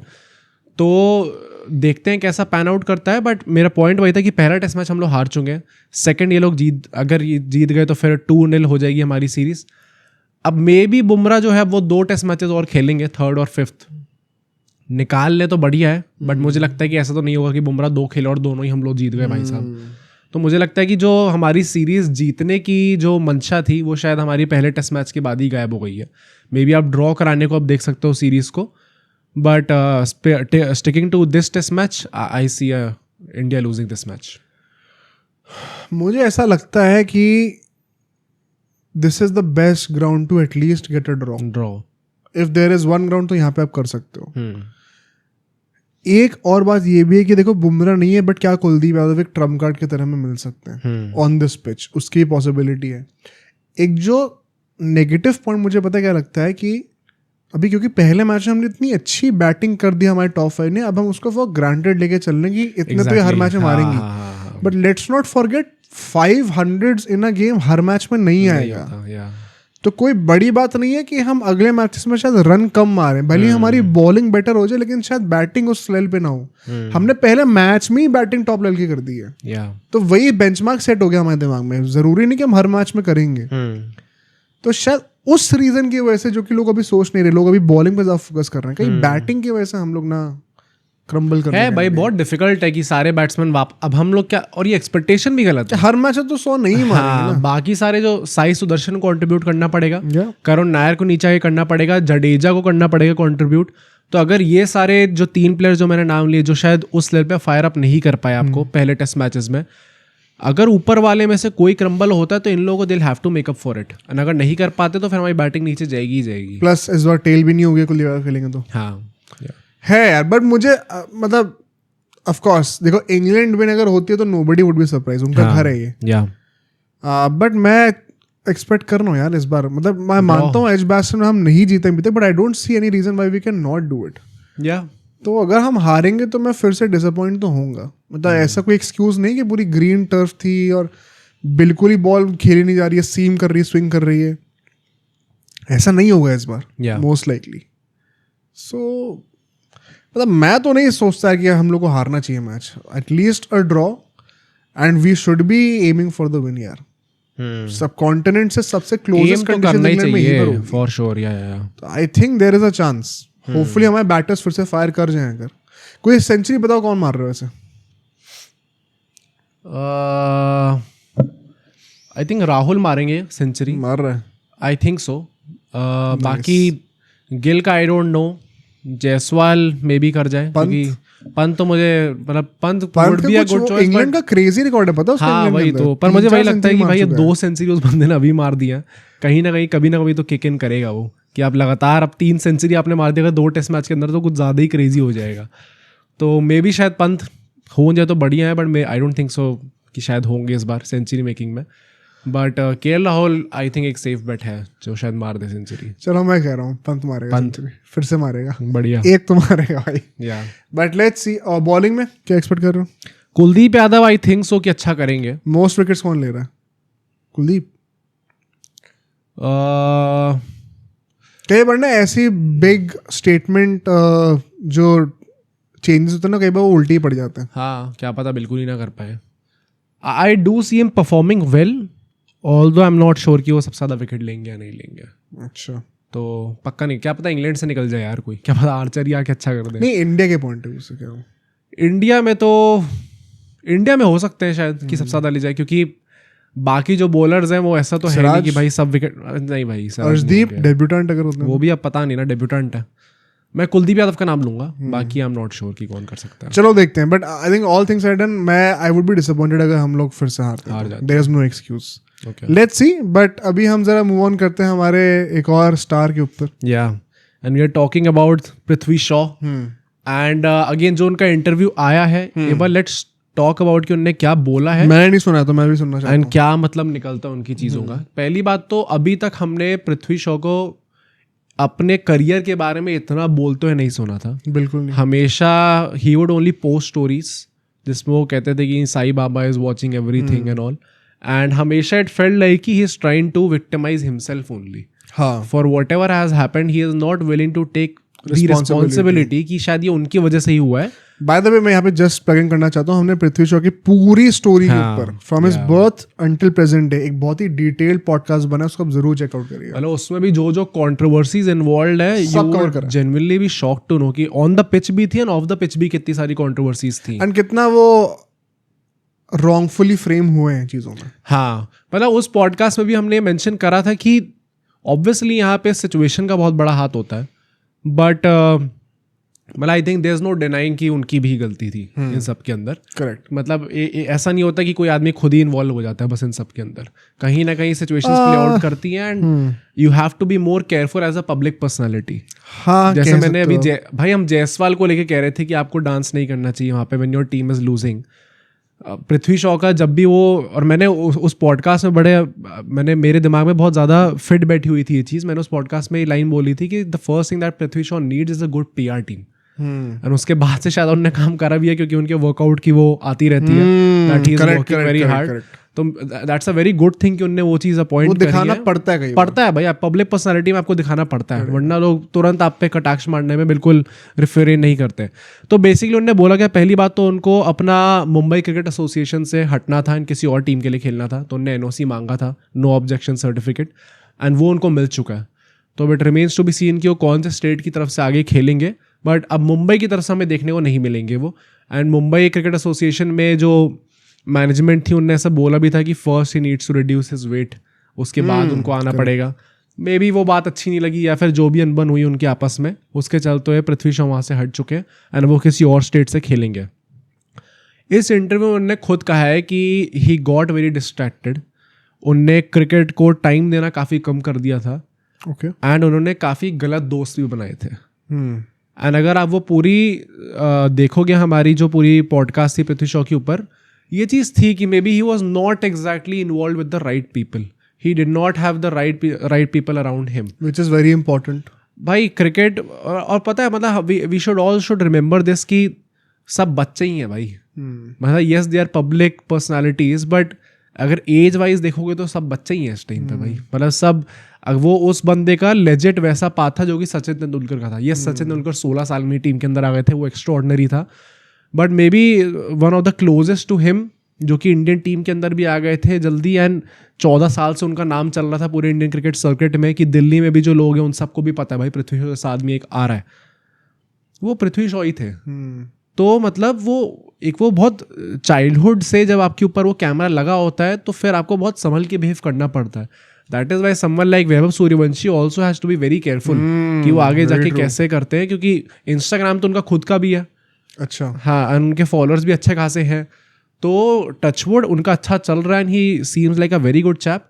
बट आगे जाके होपफुली ऐसा कभी कुछ ना हो कि कोई ऐसी स्टोरी डल जाए या पोस्ट डल जाए या फिर ऐसी कोई कॉन्ट्रोवर्सी में फंस जाए, क्योंकि लोग तुरंत यही बनाते हैं कि अच्छा पैसा आ गया तो ये बच्चा हाथ से निकल गया, वैसा टाइप का नैरेटिव बनता है सबका, बहुत जल्दी लोग जज करना स्टार्ट कर देते हैं। तो पहली बात तो ये शो ने बोल लिया। सेकेंडली उन्होंने बोला है कि देवर ऑल्सो फैमिली प्रॉब्लम्स जिसके चलते उनका दिमाग बहुत ज़्यादा भटक गया था। Apparently his grandfather had passed away and वो उनके बहुत ज़्यादा क्लोज थे। तो जब उनका लॉस उन्हें झेलना पड़ा तो मतलब it was too much for him, जिसके चलते उनका क्रिकेट से काफ़ी ध्यान हट गया था। तो ये चीज़ें होती हैं भाई प्लेयर्स के साथ। उन्होंने बोला कि मैं पहले 8 घंटे प्रैक्टिस करा करता था, आज के टाइम में मैं सिर्फ 4 घंटे के आसपास प्रैक्टिस करता हूँ।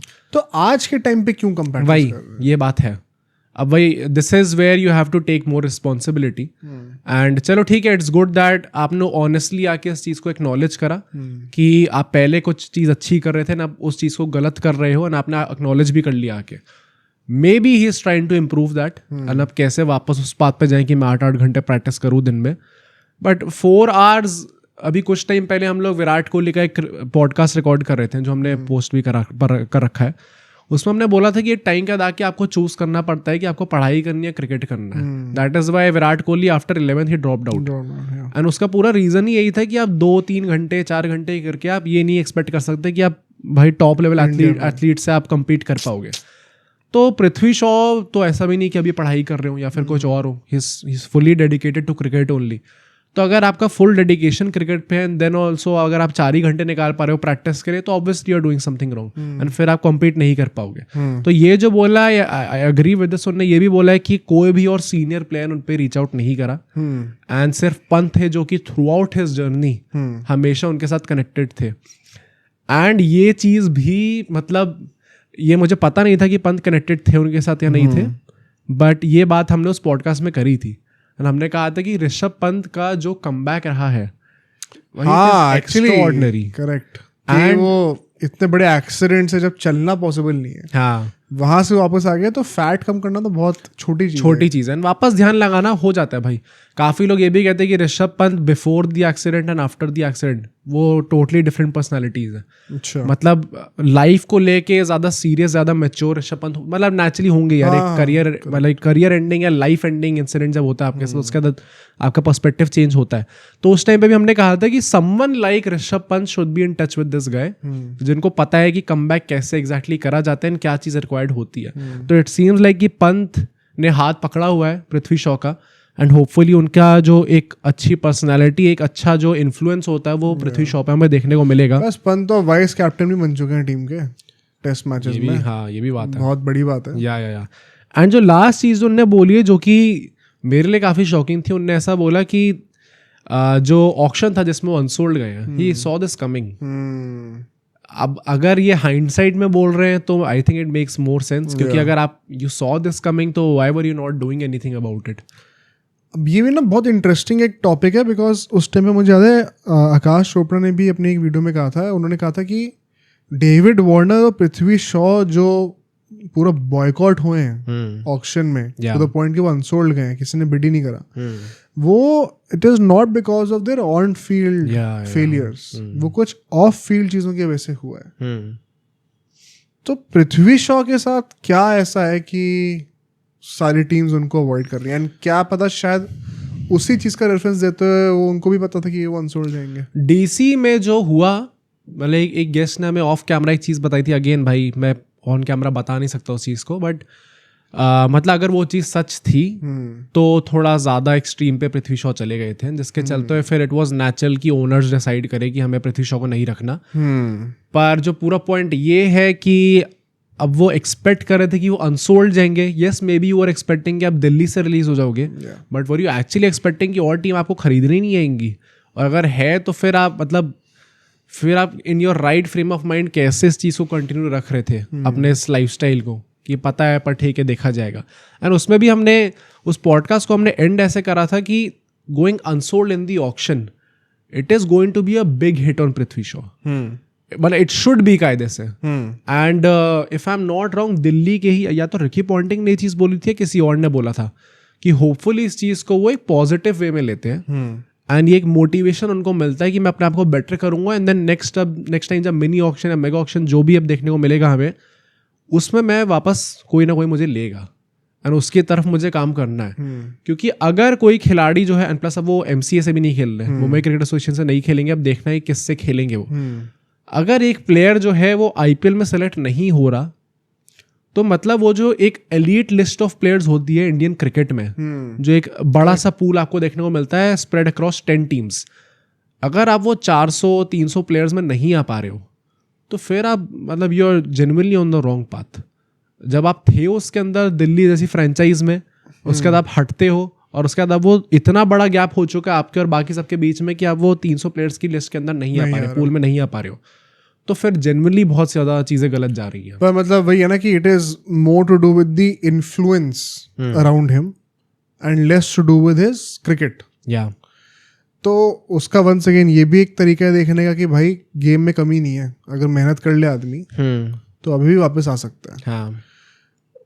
तो सम दिस अप, मतलब what do you take away from this interview? क्या लग रहा है उनके? मुझे लगता है एक ऑनेस्ट एडमिशन था. हाँ. कि उनका करियर पाथ कैसा गया है एंड उसके पीछे क्या क्या रीजंस होंगे. तो क्या वो reasons all of them boiled down to the fact कि उनकी कंपनी गलत थी? जो फैमिली प्रॉब्लम वाली बात हुई है वो हो सकता है भाई. मतलब if someone is that close to you and he passes away, तो हो सकता है बहुत बड़ा इफेक्ट आप पे पड़ेगा. Although I think it's very easy for me to say this sitting here, but मुझे पता नहीं ऐसा लगता है कि ये जो भी चीज़ें होती हैं यार, ये to some extent maybe शायद Prithvi Shaw is an exception, बहुत एक्सट्रीम लेवल पे उनके साथ ये चीज़ें हो रही हो, but to some extent every public personality has to go through this. गलत दोस्त सबके बनते हैं. जो फैमिली लॉसेस होते हैं वो भी, मतलब इतनी सारी तो हमने बायोग्राफीज ही कवर करी है इस चैनल पे, बहुत सारे प्लेयर्स के साथ हुआ है. विराट कोहली के साथ खुद भी हुआ था, बट वो पॉजिटिव वे में उनने लिया, वो चेंज कर दिया अपने आप को. Maybe everybody is not that mentally strong as well. सबको हम लोग एक ही तरीके से, एक ही छड़ी से नहीं नाप सकते सबको. तो मुझे बस ये लगता है कि it's good that he is taking responsibility for what has happened. क्योंकि एक आदमी जब कुछ गलत हुआ है और इतना ज़्यादा गलत हुआ है कि आपका करियर ही एकदम यू टर्न ले लिया है, उसके बाद it is very important for you to admit कि शायद आपकी ही गलती है. तभी आप वापस उन चीज़ों पे काम कर सकते हैं, वापस कम बैक कर सकते हो. This is what I wanted to say. क्योंकि at the end of the day हमने उस टाइम पे विनोद कामली का भी पॉडकास्ट निकाला था, एंड वो आसपास ही हमने दोनों पॉडकास्ट निकाले थे क्योंकि इन दोनों का लिंक बहुत स्ट्रांग है इन टर्म्स ऑफ कि करियर का नैरेटिव क्या है. Vinod Kambli was a highly talented individual and सब लोग, कुछ लोग कहते थे कि वो सचिन से भी ज़्यादा टैलेंटेड थे. उसके बाद जो करियर पाथ उनका गया एंड लोग कहने लग गए थे Prithvi Shaw is the new Vinod Kambli. तो इसलिए उन दोनों का हमने आसपास ही 1-2 हफ्ते के बीच में ही हमने वो दोनों पॉडकास्ट निकाले थे. दोनों का नैरेटिव भी यही था कि क्या एक्चुअली में पृथ्वी शॉ उसी राह पे जा रहे हैं. एंड उस टाइम पे देख के लग रहा था कि हाँ यार शायद जा रहे हैं इस राह पे.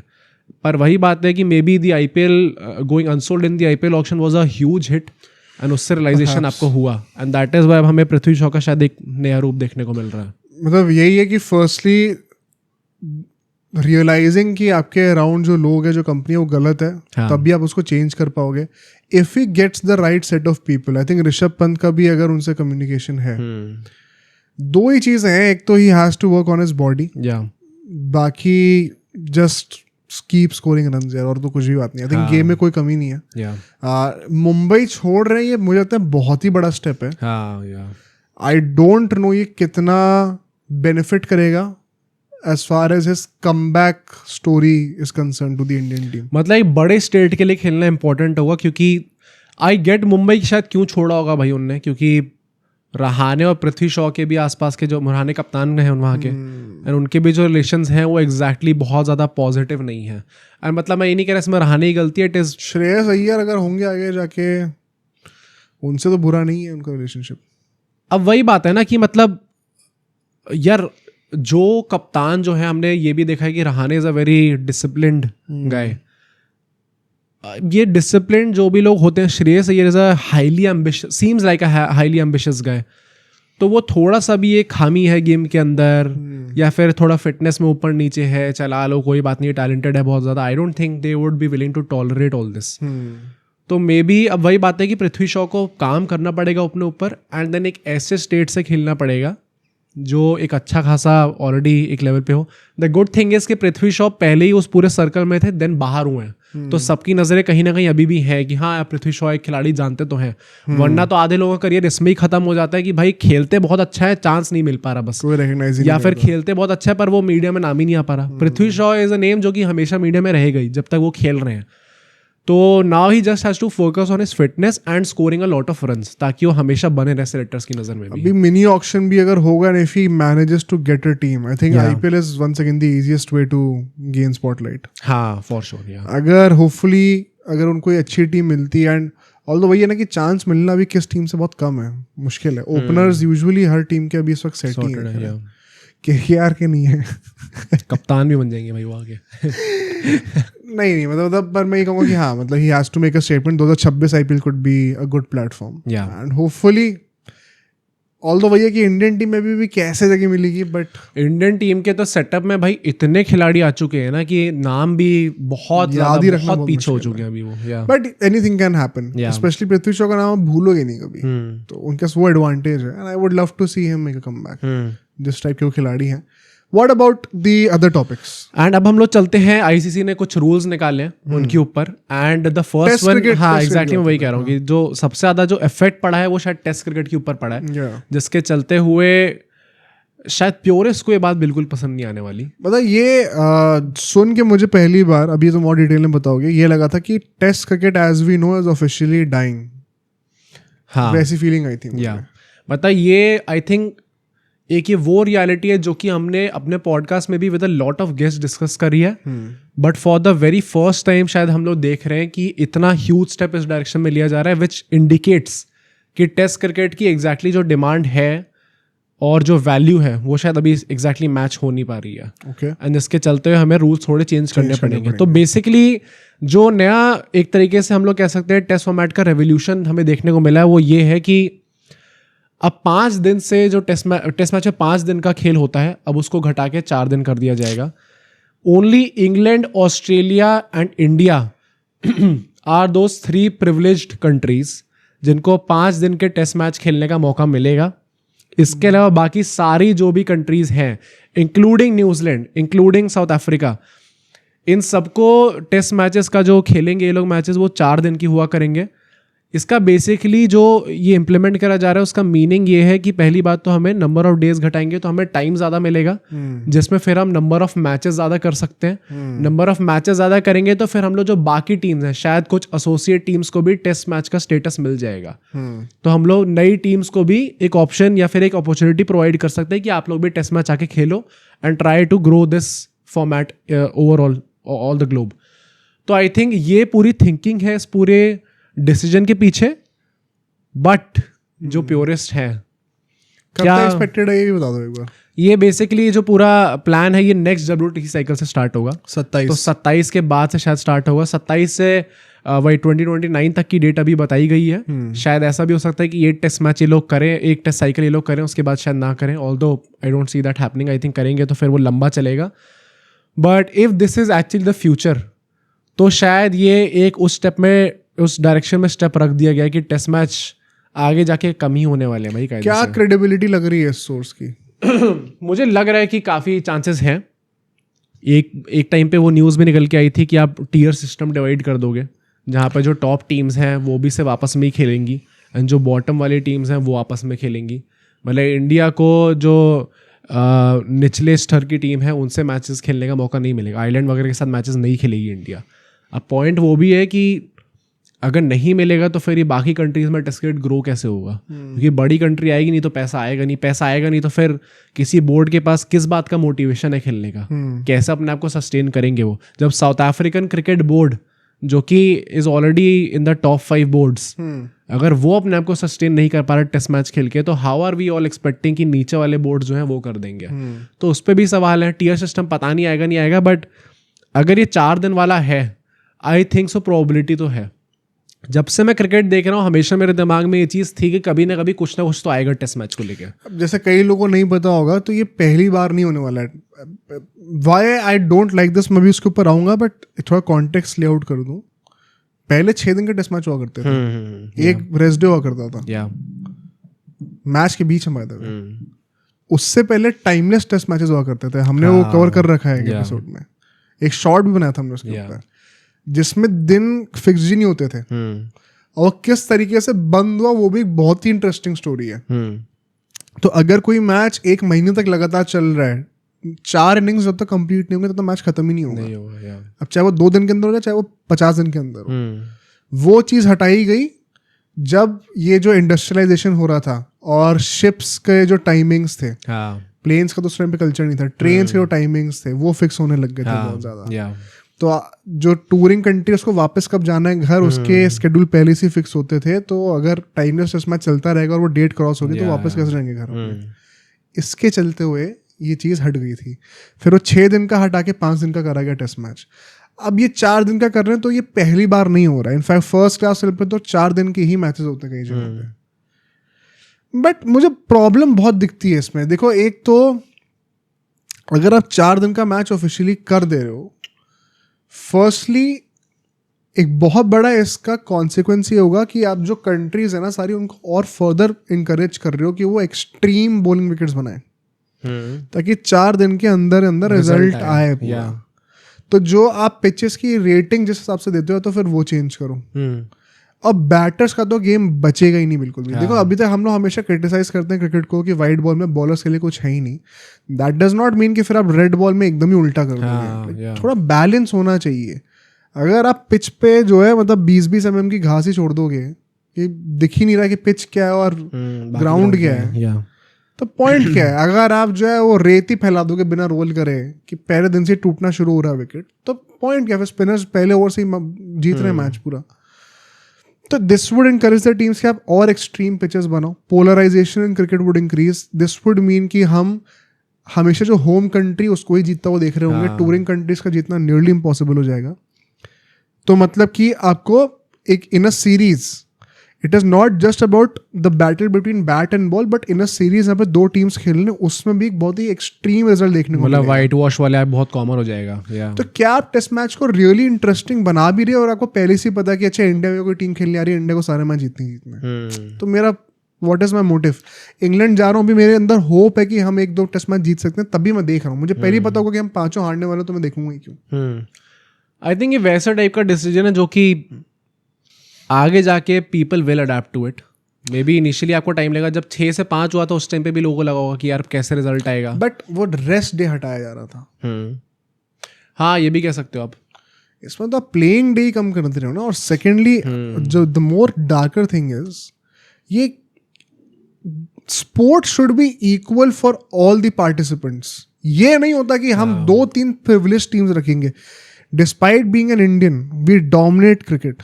ये मुझे अच्छा नहीं लग रहा सुन के कि इंडिया, इंग्लैंड और ऑस्ट्रेलिया जो है 5 दिन का टेस्ट मैच खेलेंगे, तुम लोग नहीं खेलोगे।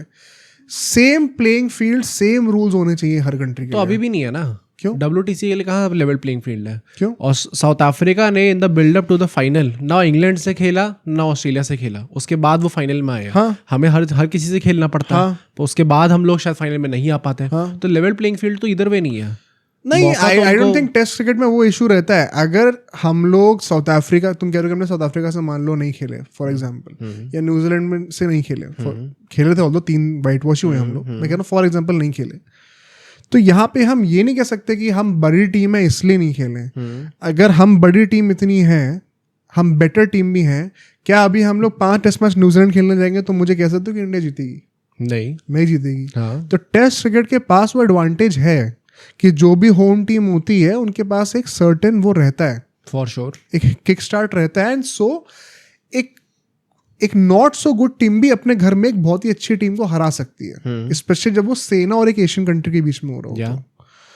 तो आई डोंट थिंक ये कहना कि साउथ अफ्रीका को वो कंट्रीज नहीं खेलनी पड़ी और हमें खेलनी पड़ी इसलिए हम नहीं पहुंचे मेक्स अ बिग डिफरेंस। अगर हम लोग नीचे की टीम भी लाइक साउथ अफ्रीका, न्यूजीलैंड खेलते हैं उनके घर जाके, हम पिट कर ही आते हैं मोस्ट लाइकली। पिट के तो चलो यार, मतलब अब पॉइंट ये है ना कि टेस्ट क्रिकेट जो हेरिटेज है, हाँ, वो 2-3 टीम्स है जिन लोगों ने एकदम अपहोल्ड करके रखा हुआ, एकदम टॉप पे एकदम है। बट अगर बात वहीं तक आ जा रही है, क्योंकि test cricket is no longer just about meaningless bilaterals, this is about a trophy. तो फिर वर्ल्ड कप में भी कर दो ये। क्या इंडिया, ऑस्ट्रेलिया और इंग्लैंड जो हैं वो हमेशा सीधे क्वार्टर फाइनल्स खेलेंगे।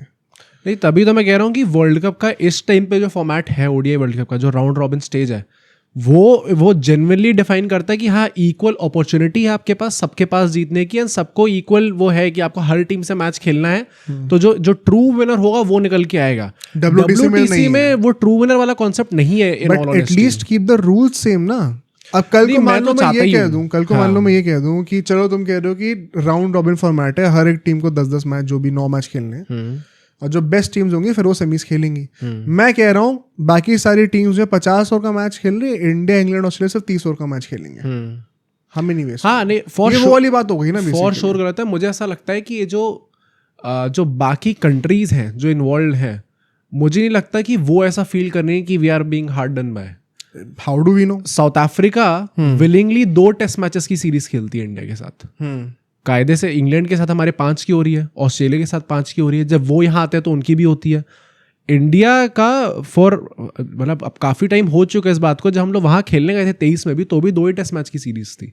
तो वो ऑस्ट्रेलिया, साउथ अफ्रीका ने विलिंगली रखी है, ताकि हम लोग बाकी टाइप के, कहते हैं कि हम लोग आप 3 ओडीआई करा दो और 2 टेस्ट मैचेस रखो सिर्फ, या इंक्लूड अगर वो T20s करना चाहे तो वो भी करा दो, क्योंकि ओवरऑल एज अ पैकेज आप उस टूर को देखोगे तो it is more money making for them. अगर वाइट बॉल भी हाँ, क्योंकि आप रेड बॉल को जितना कम रख सकते हो और वाइट बॉल को जितना इंक्रीज कर सकते हो, उस वो डिफाइन करेगा कि आपका कितना पैसा आएगा। क्योंकि इंडिया हर साल तो आने नहीं वाली, तो जब आ रही है let's make the most of it. तभी उस टाइम पे भी वो 3 ओडीआई की सीरीज थी जहाँ पे संजू सैमसन ने 100 मारी थी।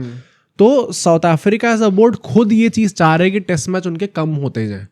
अब अगर उस चीज़ को 5 से कम करके 4 कर देंगे वो लोग डे का, तो इट मीन्स कि आपके और दिन खाली हैं to organise more matches with other teams. या तो फिर do it for all the teams.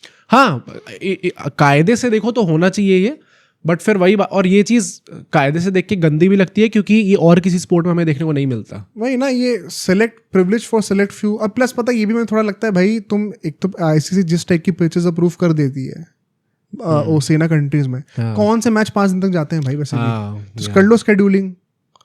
अगर कोई चला गया 5 दिन तक तो ठीक है, the players have to face the brunt of it. But मुझे टेस्ट मैचेस ज्यादा करा लेने, इसलिए मैं पूरा फॉर्मेट ही चेंज कर दूं, ये सब कर दूं, मतलब मुझे तो समझ में नहीं आता। स्पोर्ट तो एक तरीके से भाई ये एक जो ओरिजिनल फॉर्मेट था क्रिकेट का, वो खत्म तो हो रहा है भाई, जिस तरीके से लोग कर रहे हो उसको मैनेज। और कोई अगर ये भी कहता है ना कि तुम ज्यादा ही रिएक्शनरी हो रहे हो, तुम्हें इतना क्या हो रहा है फर्क, तो मैं समझता हूँ बात को भाई। वही है कि टाइम के साथ ये चेंज करेंगी। I think point पूरा वही है. That is why I think probably it is easier for me to comprehend this and maybe accept this also. क्योंकि वही बात है कि टेस्ट मैच से मेरा वो एकदम वो जो खून के अंदर होता है ना क्रिकेट फैंस के, जो लोग क्रिकेट खेलते हैं, कि भाई test cricket is the truest format, हमें टेस्ट क्रिकेट टीम को रिप्रेजेंट करना है इंडिया की सबसे पहले, या फिर अगर ऑप्शन मिले तो हम उसको करेंगे. मेरे अंदर वो नहीं है. तो मतलब maybe I am more receptive to more formats and that is why I am also more receptive to changes. But issues 2 हैं यहाँ पे. एक है नंबर ऑफ डेज कम कर देना, और दूसरा है कि नंबर ऑफ डेज सिर्फ कुछ कंट्रीज के लिए कम हो रहे हैं. हाँ, तो मेरा major problem number of days कम हो, चलो वो भी बहुत बड़ी प्रॉब्लम है मेरे लिए, मैं तो चाहता हूँ 5 दिन का ही हो, लेकिन उससे बड़ी प्रॉब्लम ये कि सिर्फ 3 कंट्रीज को प्रिविलेज है 5 दिन का खेलने का, बाकियों को नहीं है. वो अनइक्वल डिस्ट्रीब्यूशन ऑफ लॉज मुझे अच्छा नहीं लग रहा. हाँ, मतलब किसी भी ट्रॉफी में जो भी फॉर्मेट होता है वो सबके लिए इक्वल होना चाहिए. और प्लस अच्छा तुम यही बताओ, अगर मान लो साउथ अफ्रीका न्यूजीलैंड खेले तो वो 4 दिन का टेस्ट मैच होगा. साउथ अफ्रीका न्यूजीलैंड खेलिए तो हाँ. और अगर साउथ अफ्रीका इंडिया खेलने के लिए आ रही तो वो 5 दिन का होगा फिर. हाँ, नहीं, इंडिया ये 3 जब टीम्स आपस में खेलेंगी तो वो होगा. जब उनका किसी और से मैचेस होंगे तो वो 4 दिन का ही होगा. तो मतलब इंडिया को 5 दिन का भी टेस्ट मैच खेलना पड़ेगा और 4 दिन का भी खेलना पड़ेगा. तो ये भी कौन सी अच्छी चीज है? हाँ, राइट है, गलत है. या how does this make sense? मतलब आई थिंक मे बी अब वही बात है कि ये 2 साल बाद होना है. May be this is an initial plan जो कि ये लोग सोच रहे हैं. मे बी जो और कॉम्प्लिकेशंस होंगी, अभी तो हमने बैठे बैठे इतनी सारी कॉम्प्लिकेशंस निकाल दी हैं. इंडिया को 2 टाइप की खेलना पड़ेगा, बाकी लोगों को मौका नहीं मिलेगा सही से खेलने के लिए. पिचेस का आपका रेटिंग सिस्टम फिर चेंज होना पड़ेगा. एज अ बैटर्स गेम बिल्कुल ही डेड हो जाएगा. May be this is an initial plan and in सब चीज़ों को कंसिडरेशन में ले के शायद एक कंक्लूसिव डिसीजन लिया जाएगा, जो कि शायद हमें नेक्स्ट WTC साइकिल से मिलने वाला है. एक और चीज़ मुझे लगती है, जैसे मान लो इंडिया और ऑस्ट्रेलिया और इंग्लैंड को आप कह रहे हो ये प्रिविलेज दे रहे हो, किस बेसिस पे दे रहे हो? शायद पैसा जनरेट करते हैं सबसे ज़्यादा, इसलिए. हाउ डू वी डिसाइड कहाँ वो लाइन हम सेट कर रहे हैं? जिसके ऊपर ये 3 टीम्स फॉल करती है और जिसके नीचे करती हैं? मतलब ये कि 3 कितना जो परसेंट रेवेन्यू लेके आ रहे हैं मतलब ये ICC के 3 लिए? हाँ मतलब ये 3 जो बोर्ड्स है वो by far the richest board. नहीं तो उसमें भी अब मैं ये कह दूं कि टॉप 3 की जगह सिर्फ एक कंट्री का करो भाई। अच्छा अगर मान लो इंग्लैंड 400 करोड़ कमाता है और न्यूजीलैंड से 75 करोड़ कमाता है, चलो मान लो for ease of calculation 40 crore कमाता है, तो 10 गुना ज्यादा कर रहा है। इंडिया 18,000 करोड़ कमा रहा है। That is more than 40 times of what England is doing. बहुत ज्यादा ऊपर है। या अब वो तुम गैप इन एब्सोल्यूट टर्म्स भी भूल जाओ, मैं मल्टीपल्स की भी बात करूं तो 10 टाइम्स और 40 टाइम्स में कितना फर्क है। तो एज इंडियंस हम भी कहते हैं फिर कि ये सिर्फ टॉप 3 के लिए क्यों हो रहा है, फिर इसे हम ही रखो ना ये प्रिविलेज। जो कंट्री हमसे खेलेगी वो 5 दिन के खेलेगी, बाकी तुम सब जो है छोटी कंट्रीज पेजेंट्स तुम जाओ ऐसे करके बेइज्जती करो फिर सबकी, ऐसे तो बोल के होने को तो हो सकता है, पर बेइज्जती कर रहे हो दूसरी कंट्रीज की एक तरीके से। यार मैं वही कह रहा हूँ ना, बेइज्जती ये है या फिर कंट्रीज खुशी है इस चीज़ को लेके, वो भी देखने वाली बात है। मतलब मैं सिर्फ साउथ अफ्रीका का लूँगा एग्जांपल, तो मुझे लगता है कि वो खुश होंगे ज़्यादा इस चीज़ से कि उनको ज़्यादा मौके मिल गए। New Zealand on the other hand मुझे लगता है शायद वो दुखी हो इस चीज़ को लेकर, क्योंकि न्यूजीलैंड का जनरली वो जो बोर्ड है उनकी वर्थ 75 करोड़ है भाई, बहुत नीचे है। 75 करोड़ तो कुछ नहीं होता। पाकिस्तान के 450 करोड़ 450 करोड़ है। कितना फाइनेंशियल, ये एक वो स्पोर्ट का से बात करें। हाँ तो 75 करोड़ हो के भी वो कितना ज़्यादा सीरियसली लेते हो स्पोर्ट को, despite it not being the biggest sport in their country. वहाँ पे रग्बी को ज़्यादा प्रायोरिटी दी जाती है। उसके बाद भी वो कितना time and time again dark horses बन के आते हैं, अच्छा परफॉर्म करके दिखाते हैं। अभी चैंपियंस ट्रॉफी में भी फाइनल में वो पहुंचे थे। इंडिया को हर बार वर्ल्ड कप्स में तुम देख लो सेमीज तो मिनिमम हो रहा है फॉर श्योर 10-15 सालों से। तो जैसे टाइप का उनका ध्यान है क्रिकेट के ऊपर, शायद वो दुखी होंगे। South Africa on the other hand शायद ज़्यादा पैसे और सर्वाइवल की बात कर रही है, तो शायद वो खुश होंगे। वही बात है, देखने वाली बात है कि कैसे टीम्स भी बोर्ड जो हैं वो इस चीज़ पे रिएक्ट करते हैं। बट एज ऑफ नाउ मुझे लगता है कि एक वो बस जो आपका ऊपर से प्लान है ये कि हमें ये करना है, अब उसकी इंट्रिकेसीज क्या है, उसके अंदर क्या क्या डिटेल्स होंगी, कैसे कैरी आउट करा जाएगा, वो शायद डिफरेंट होगा। तो may be that is not exactly that bad. I don't like it personally. इससे बेटर ऑल्टरनेटिव मुझे पता क्या लगता है, हमने एक बहुत ही इंटरेस्टिंग होता है चैट जीपीटी वाला, तुम्हें वो मैं सबको कहूँगा आप देखना, उसके 2 पार्ट्स थे। तो चैट जीपीटी से हमने क्वेश्चन पूछा था कि क्रिकेट गोइंग फॉरवर्ड किस फॉर्मेट में एग्जिस्ट करेगा, एंड उससे हमने एक डिस्कशन करके खुद का एक प्लान चॉक आउट करा था कि क्रिकेट को ग्रो कैसे करना है। एंड उसमें ये था कि ODI cricket most likely die out कर जाएगा और T10 आ जाया करेगा। So T20 will become the premier format कि क्रिकेट इससे जाना जाता है। T10 will be the format जिससे हम नई कंट्रीज में पेनिट्रेट करेंगे, क्योंकि it is the easiest way to execute. सबसे कम रिसोर्सेज लेंगे ऑर्गेनाइज कराने में। And test cricket will be marketed as the game for the elites, कि अगर आप T10 T20 में राइज अप करते करते कि कंट्री में क्रिकेट का इतना क्रेज बन जाए, इतने ज़्यादा अच्छा टैलेंट आने लग जाए कि आपकी टीम ओवरऑल इतनी अच्छी हो जाए, तो आप उन चुनिंदा कंट्रीज में आओगे जिनको टेस्ट क्रिकेट खेलने को मिलता है। या तो आप वो करो, ये भी तो वही हो गया फिर, but it is still better. यहाँ पे कहते हैं ना कि सबको हमने एंट्री दे दी है, लेकिन अब तुम जो है कि छोटी क्लास में हो, तुमसे 4 मैच खेल सकते हो और हम जो है 5 दिन का टेस्ट मैच खेलेंगे। मुझे तो ये बेटर लग रहा है भाई। मतलब उसमें आप कह रहे हो कि उसमें गिनी चुनी 3-4 टीम्स होंगी जो कि खेल पाएंगे। 3-4 नहीं, कितनी हो जाएंगी? 7-8 आप रख सकते हो। चलो 7-8 ले लो teams. India, England, Australia, West Indies, Pakistan, Sri Lanka, New Zealand, South Africa. 9 तो मैंने इसी के नाम दिए। चलो 9-10 भी ले लो। बांग्लादेश को भी नहीं गिना मैंने। मैं कह रहा हूँ इनमें से भी हटा दो, 2-3 हटा दो आप। मैं कह रहा हूँ चलो आप वही 6, 7, 8, 9 जितनी लेना ले लो, पर मतलब फिर आपने एक तरीके से वो ब्लॉक डाल दिया कि आप और लोग टेस्ट मैच नहीं खेल सकते।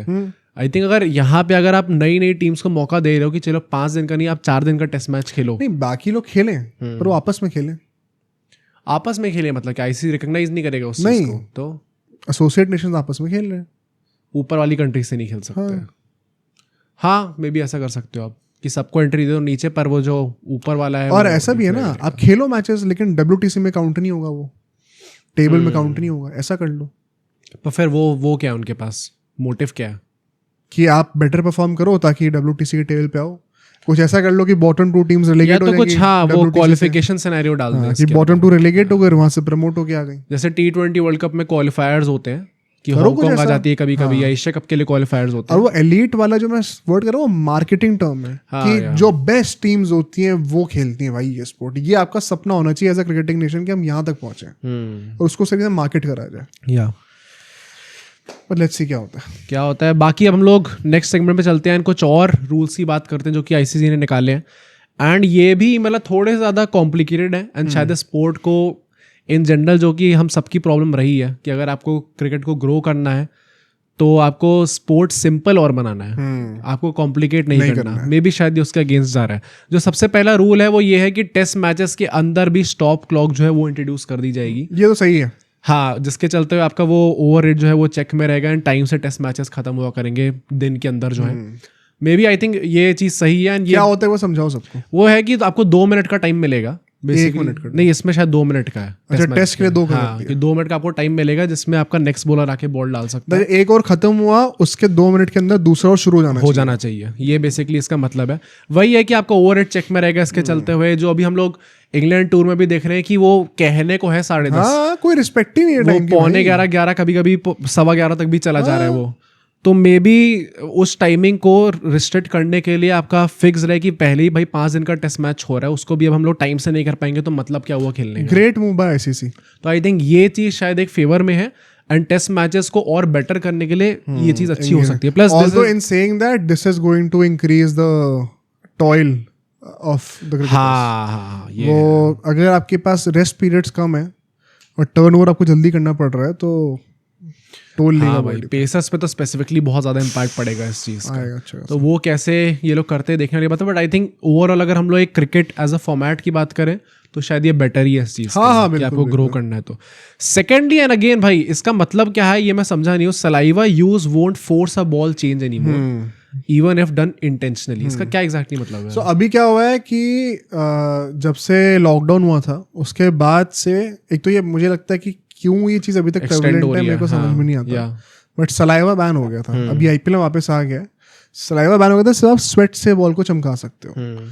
पर आईसीसी ये चीज़ रिकॉग्नाइज करती थी कि भाई ये हमने बोल दिया है बट प्लेयर्स का वो मेमोरी है, रिफ्लेक्स एक्शन है। मैं तो इमेजिन ही नहीं कर सकता कि नेचुरली बॉल को देख के वो हो कि मैं थोड़ा सा स्पिट लगा दूं उसके ऊपर शाइन कर दूं। कोई भी सीजन क्रिकेटर का वो नेचुरल रिफ्लेक्स होगा। अरे कोहली ने आईपीएल में कर दिया था एक बार, फिर सॉरी कह रहा था ऐसे करके। वो होता ही है। तो उसके लिए क्या होता था कि तुरंत जो है बॉल चेंज कर दी जाती थी कि आपने बॉल की कंडीशंस ऑल्टर कर दी from a substance which is banned. अब क्या हो गया है, वो चीज बॉल को बैन नहीं करा जाएगा, वो अंपायर चेक करेगा। अगर उसको लगता है कि इतना कोई फर्क नहीं पड़ रहा तो उसी बॉल से खेला जा सकता है। भाई मतलब फिर अगेन इसका फिर तो लोग लगा लें सलाइवा। इसका मतलब एक तरीके से आपने बैन तो कहने को रखा है, वो एक पेनल्टी भी मिलती है।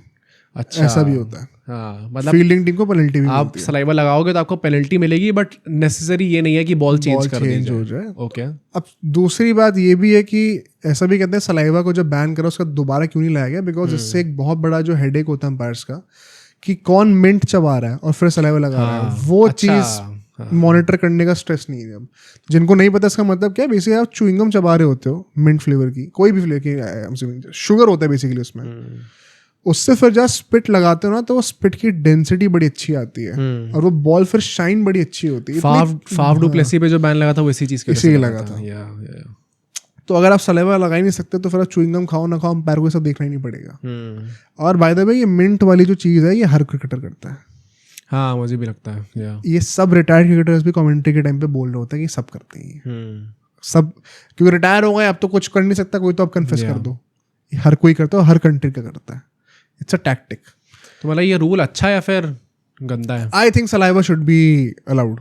मतलब बॉलर्स को आपको हेल्प करनी है, सलाइवा से वो स्विंग अलग होती है भाई, बॉल शाइन अलग आती है निकल के। फेयर इनफ, ठीक है। नेक्स्ट रूल पे चलते हैं। नेक्स्ट रूल ये कहता है कि updated DRS review protocols for dismissals. जब आप डीआरएस लेते हो रिव्यू के लिए, ये बड़ा अच्छा है, और मोर प्रिसीजन और बेटर डिसीजन से निकल के आएंगे अल्टीमेटली। तो इसका मतलब अपडेटेड रिव्यू क्या होगा एग्जैक्टली ये मेंशन है नहीं कि क्या करा जाएगा, क्या चेंजेस लाए जाएंगे। तो इसका मतलब क्या एक और इसका इसमें आई थिंक उसी का ये है अपडेट कि बेसिकली क्या है, जैसे मान लो मैंने बॉल को एज मारा है, ठीक है, इनसाइड एज मारा, फिर पैड पे बॉल लग रही है और तुमने अपील करा और नॉट आउट दिया गया है, तो तुमने DRS ले लिया। अब तुमने अपील बेसिकली क्या करा है कि ball, I think I am giving the wrong example, कुछ ऐसा कर लो फॉर एग्जांपल कि बॉल जो है तुमने निक करी है बॉल और पीछे कॉट बिहाइंड हो गए हो। अब तुम्हें पता नहीं कि तो वो बैट से लगा है पैड से लगा है बेसिकली, तो तुमने कहा कि हम DRS ले रहे हैं, तुमने अपील एक्चुअली में करी कॉट बिहाइंड की, बैट से लग के, तो अंपायर ने चेक करा कि बैट से तो नहीं लगी है बॉल, तो जो तुमने अपील करी थी वो गलत है। LBW देखेंगे फिर, बट फिर मैं LBW भी देखूंगा, और अगर वो हो गया तो आउट है। तो एक्चुअली में अच्छा डिसीजन है, बट इसमें एक टेक्निकलिटी और बढ़ गई है। फिर मान लो अंपायर्स कॉल हो गया विकेट सेटिंग पर जब DRS लिया, तो अंपायर्स कॉल क्या माना जाएगा?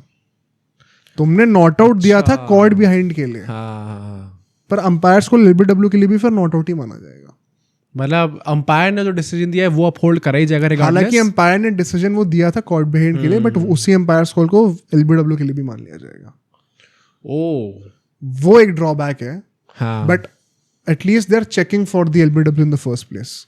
पर क्या ये कॉम्प्लिकेटेड बना रहा है ज्यादा? हाँ भाई यार, I don't know how to feel about this rule, क्योंकि it is making it better to a certain extent but more complicated. हाँ, मे बी जो एक्चुअल डिसीजंस होंगे, अगर एक बैट्समैन आउट है, चाहे वो इस तरीके से उस तरीके से, वो फिर जाना ही पड़ेगा उसको, ये बात तो होगी भाई। ये अंपायर्स कॉल वाला ये है भाई। मैं तुम्हें बताऊं, अभी हम लोग जो 2014 का इंग्लैंड का टूर का जो पॉडकास्ट रिलीज करेंगे, उसके जब मैं रिसर्च कर रहा था, मैंने credit to the Indian cricket board, उन्होंने 12 घंटे का एक पूरा वीडियो निकाल रखा है, 5 टेस्ट मैच की हाईलाइट है। मैंने पूरा देखा वो दोबारा। उसमें उस सीरीज की एक बहुत बड़ी कंट्रोवर्सी क्या थी, उस टाइम पे BCCI DRS नहीं करती थी एक्सेप्ट, और इंग्लैंड करती थी, तो but England had to agree कि नहीं है DRS। तो उसमें तो मैंने कितने LBW डिसीजन देखे, ऑलमोस्ट हर ही गलत होता था। अच्छा, देखो कि DRS में तो बॉल बाहर निकल रही है, and it makes you wonder कि DRS से पहले कितने LBW गलत होते होंगे भाई। हाँ, पर नेचुरली डिफिकल्ट भी होता है LBW अ सर्टेन पर मतलब कितने गलत होते होंगे। कोई बंदा वन फाइंड है, कोई हमें स्टैट निकल पाए कि आज तक क्रिकेट की हिस्ट्री में DRS से पहले जितनी भी LBW हैं उसमें से एक्चुअली में कितने सही थे। आई वोंट बी सरप्राइज्ड अगर आधे गलत हो सकता है। बहुत ज्यादा वो होता है भाई डिस्क्रिपेंसी। पर मतलब as far as this rule is concern, I think मेरे हिसाब से तो ये थोड़ा ज्यादा कॉम्प्लिकेटेड हो गया। पर वही बात है कि मतलब बॉलर्स को शायद थोड़ी हेल्प मिल जाए इसके चलते। विकेट आउट है तो फिर वो है, बट कई बार बैटर गलत तरीके से भी आउट हो सकता है। क्या पता अंपायर्स को एक्चुअली बनता था कि वो नॉट आउट हो, बट वो आउट हो जाए उसके चक्कर में।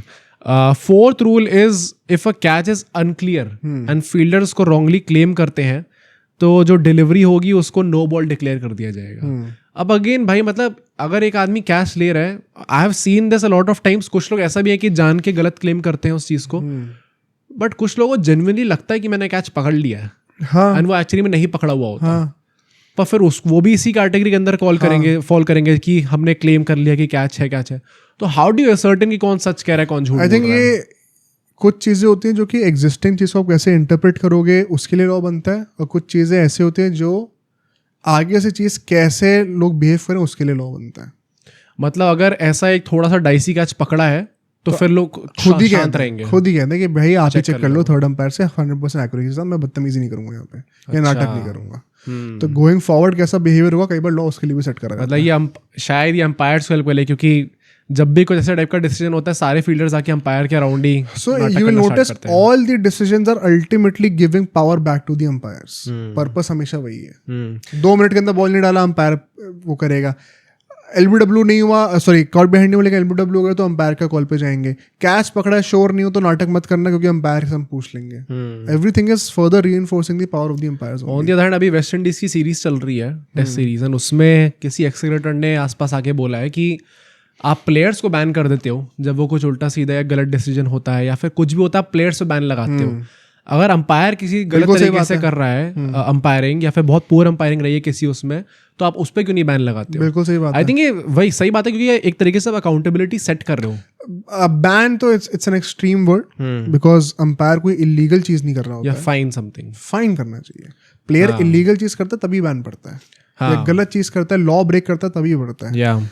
अब लॉ मेकर से ये नहीं कहोगे कि आपने, मतलब लॉ मेकर अब क्या कर रहा है, वो भी अपने लॉज को एडहियर कर रहा है। अंपायरिंग की पूरी जॉब सब्जेक्टिव है, जिसको आप ऑब्जेक्टिव टेक्नोलॉजी से असर्टेन कर सकते हो, बट इन दैट मोमेंट उसके सारे डिसीजन सब्जेक्टिव हैं। उसको लग रहा है इसलिए वो दे रहा है। Yeah. इन हाइंडसाइट आप उसको ऑब्जेक्टिविटी से क्वांटिफाई करके सैंक्शन दे सकते हो, फिर पेनल्टी दे सकते हो.